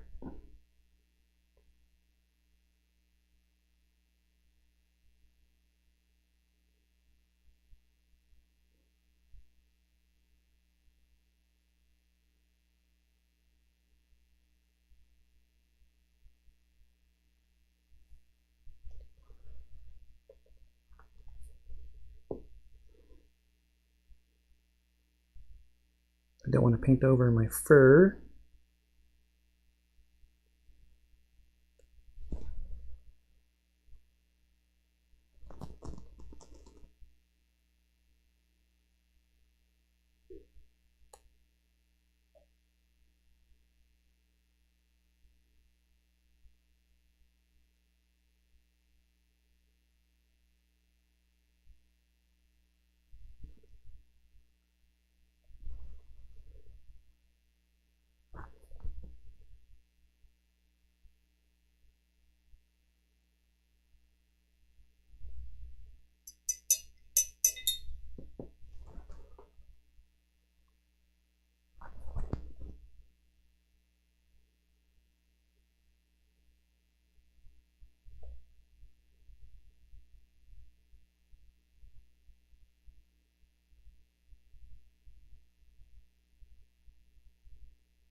This has been going actually pretty fast. I didn't think it was going to take too long because there's just not a lot of stuff to do on this guy other than, you know, there's a lot of flesh.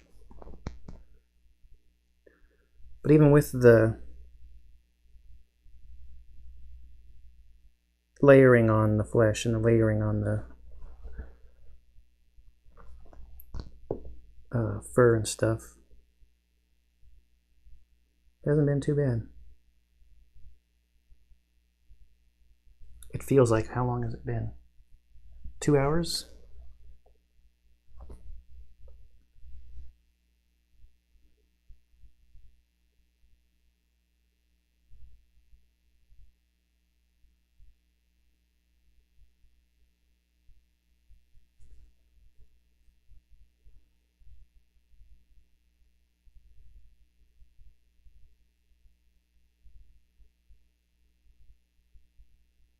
It's a teeny tiny part of that 2 hours spent on that guy, probably like a minute or two.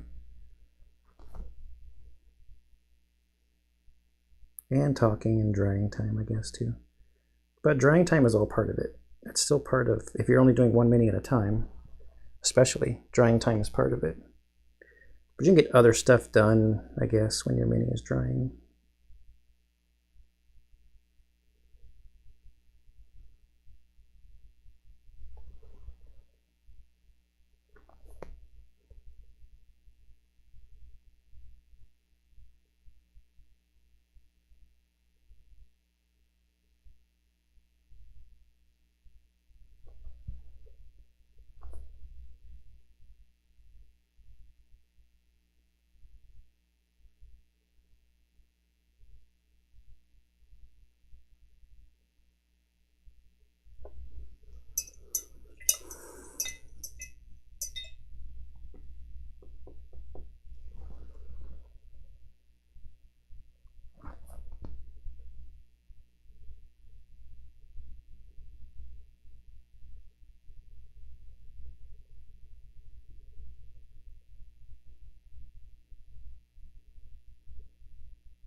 Almost there.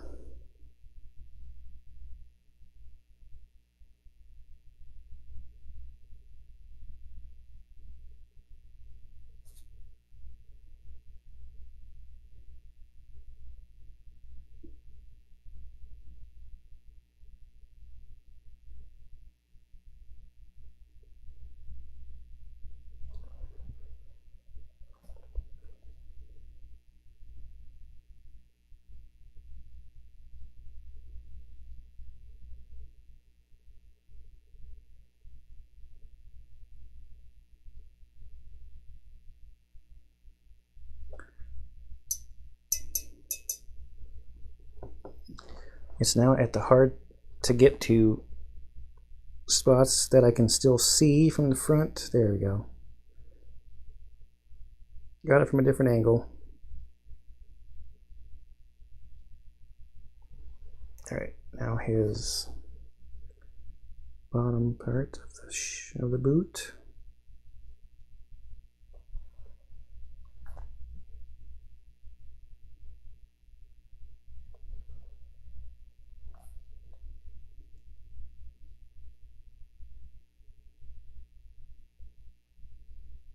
Without hitting any of the fur.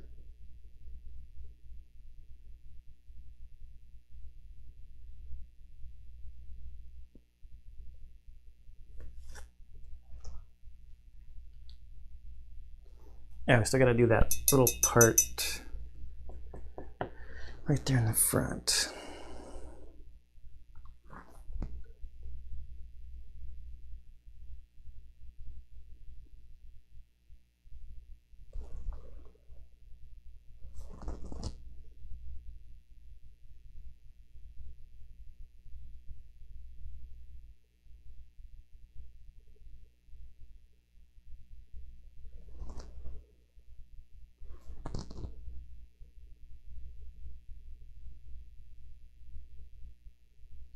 There are little tiny things hanging down off of these rings.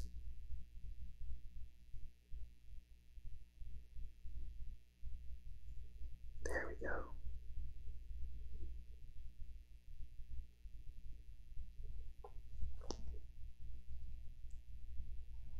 Ooh, that kind of looks like a skull. I don't think it's supposed to, but on the camera it looks like a skull.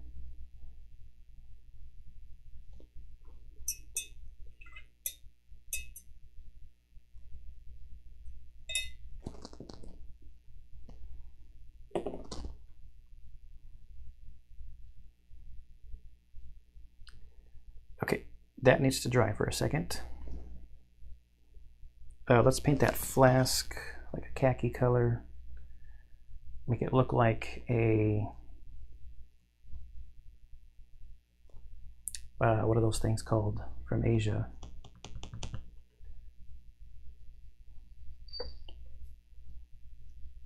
I know the Cambodian word for it, but I don't know the, it's cloak. Things that you see them drinking out of, like in old movies, like drinking wine out of. Where's my khaki? Is it already out? Yes, here it is right here.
Let's wash the metal once, maybe twice if it's still too bright.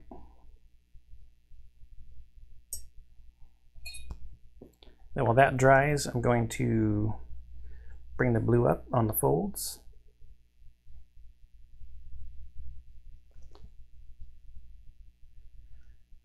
And this one's probably going to be done because I need the glue to dry. I'm going to put some rocks on his base, but that's going to need time for the glue to dry. I need Nuln Oil. Ooh, maybe Black Templar. That would bring it way down. I hate that the new GW washes are the same size as the contrast paints. They used to be taller, so you could be like, there's my wash right there because it was taller.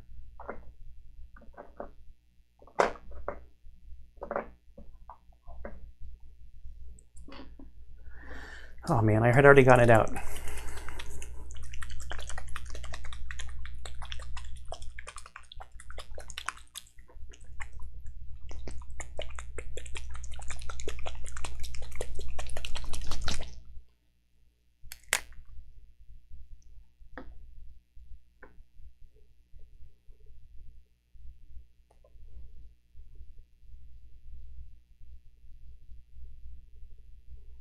I don't know if this new formula for Nuln Oil is going to be dark enough.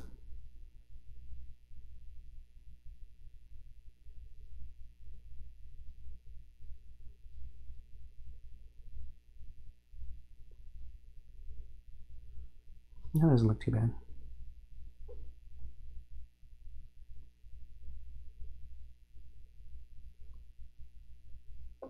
Not on the gold. Maybe I should have used my other gold.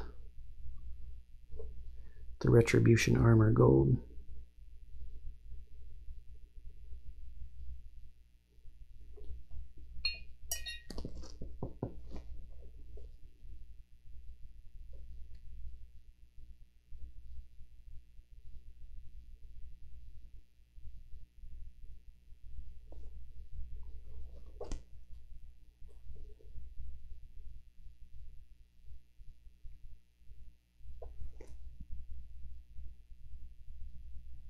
Still looks pretty bright on camera, but it's not that bright in person anymore.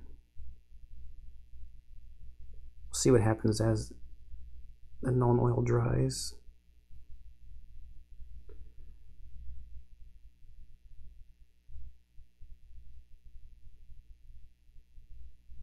I think maybe the Black Templar might have been a good idea.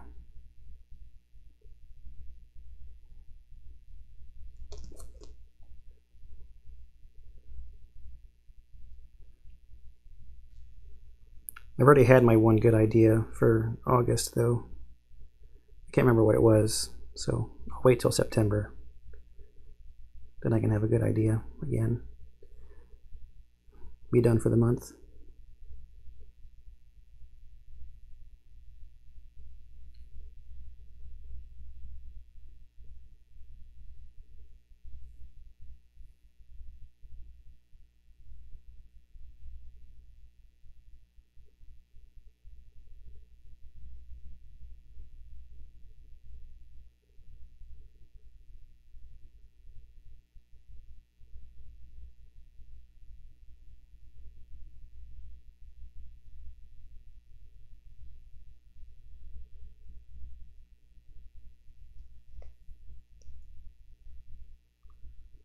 Lantern.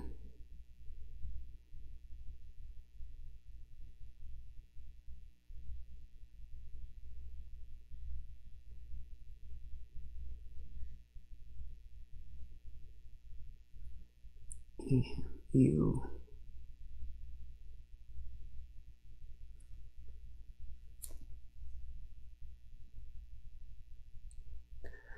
I'll let that dry, and if it needs another round of shade, I can always put it on.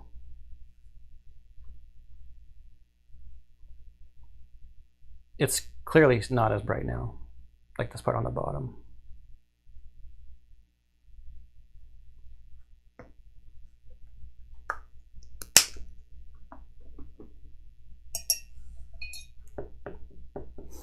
All right.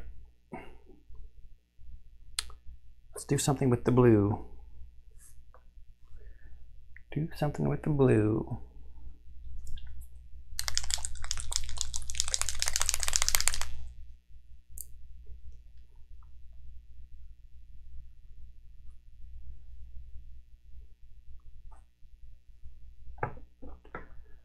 Try not to get too bright, but I also don't want it to stay like super dark like that either.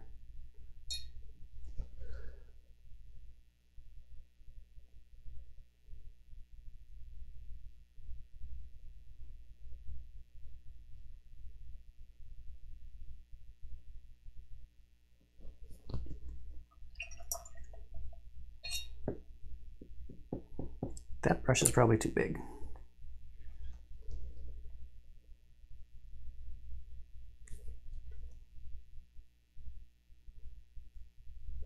That might not be light enough.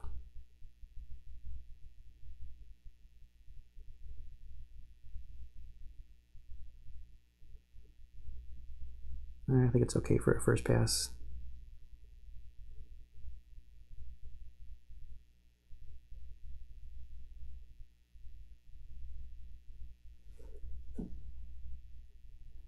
Ooh, that looks weird while it's still wet on the camera.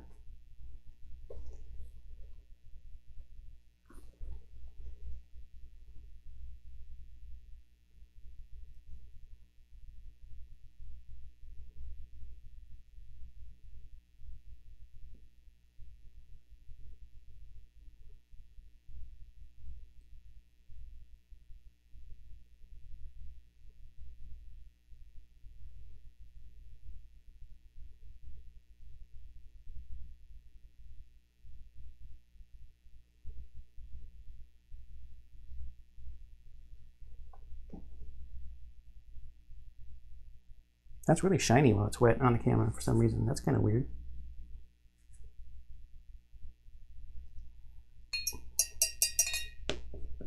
Okay, we definitely got to go brighter than that.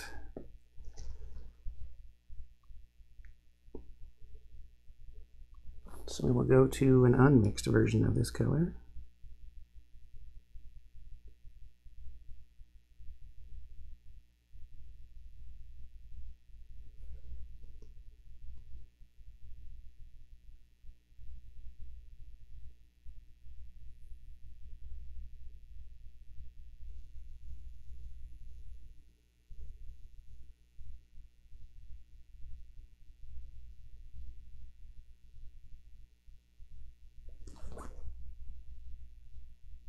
Why is that part so shiny? Well, there we go.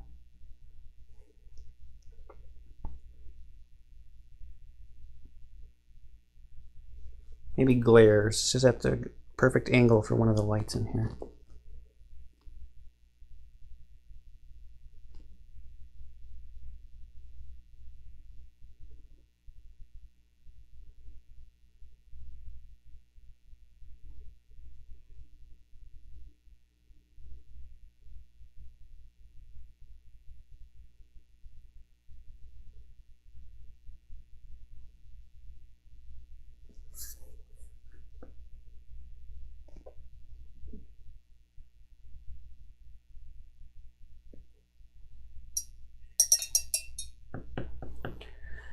We'll keep going up. But not too far.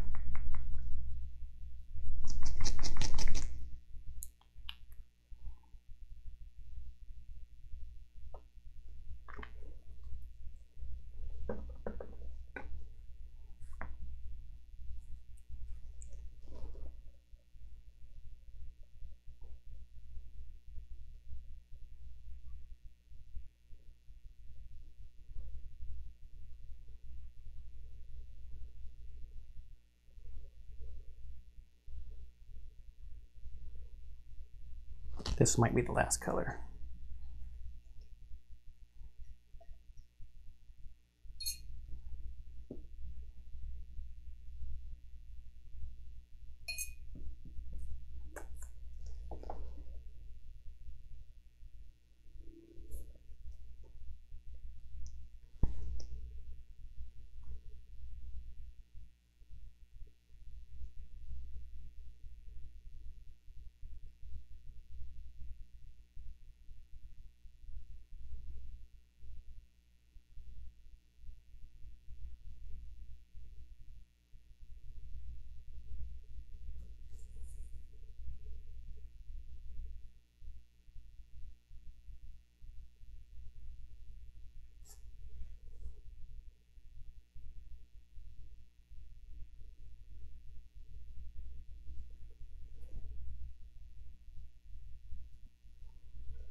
This might actually really help to edge highlight the blue down here.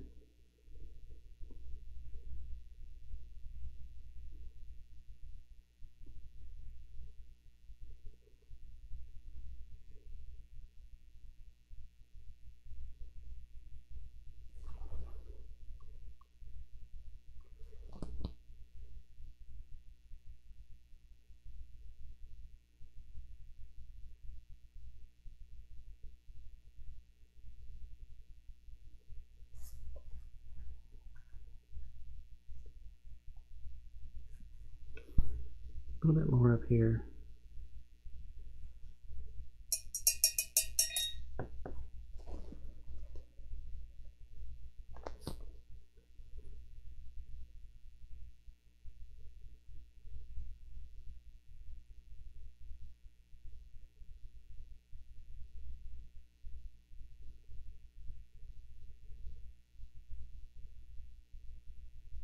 Now I always could come back and glaze over that.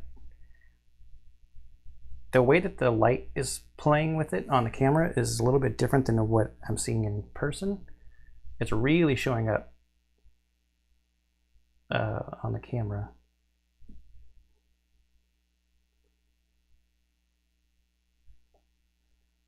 But a glaze over that would look pretty nice. I think it would help smooth out that transition a little.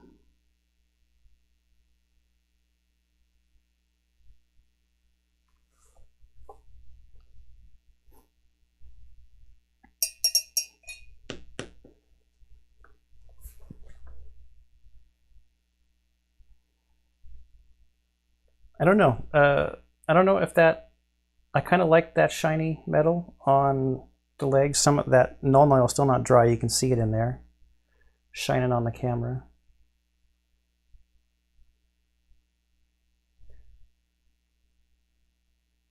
They're not as shiny, like the parts of the armor and the gold band are not as shiny in person as they are showing up on the camera. The lantern looks good. There's nothing else I want to do to his face. I think that's where I'm going to stop, because I need to glue the rocks on, or the cork that will be rocks, onto his base. Just like the cork is glued onto here. And then I will prime those with some paint on surface primer, and I'll do both their bases at the same time.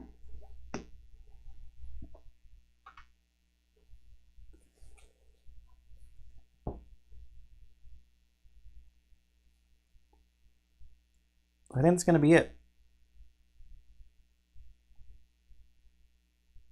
for this guy and for the night tonight. Is it showing up okay for you guys to be able to see?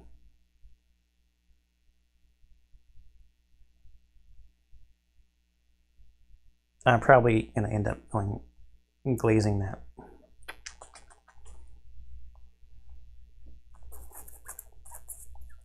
Glazing that cloth.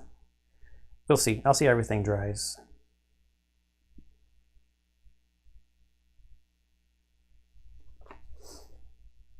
I don't know if my chat is frozen. Oh, there we go. I had to scroll down, click on it. Cool. Thanks, Doug. Thanks for coming and hanging out again, everybody.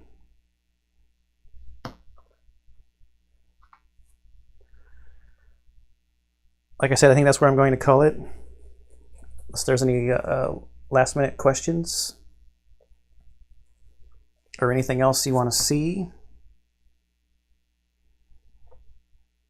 Are there any techniques or anything you want to see on future ones? Future streams? Not that I'm like a pro with all kinds of techniques and stuff, but if there's something. I think we got some good layering, highlighting done on this video with the fur.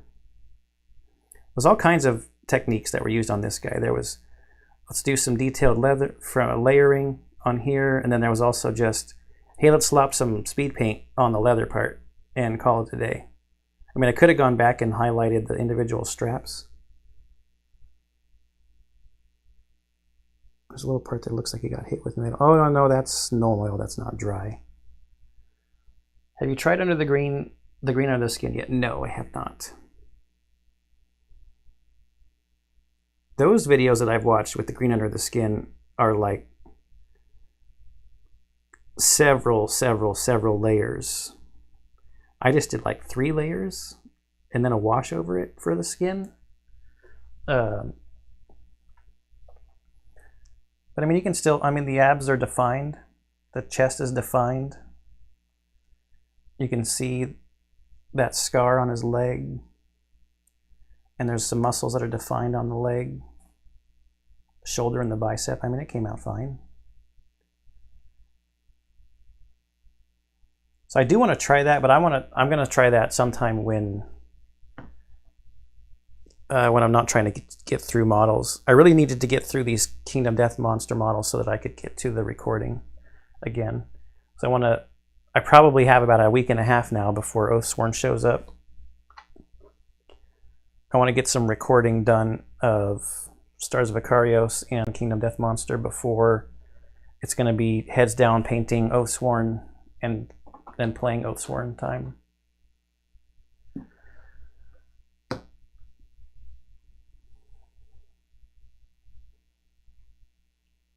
Okay, I think that's going to be it. I'm going to call it here. So thanks for coming again. I'll try to schedule these more like I did this time, where I scheduled it a day in advance. But sometimes if I just get time, I'm just going to sit down and paint and probably see if I can fire up the stream at the same time. So I hope you enjoyed what I did today, working on our White Lion Qatar dude. I hope you enjoy everything I'm putting up on the channel, and I'll see you in the next one. Bye.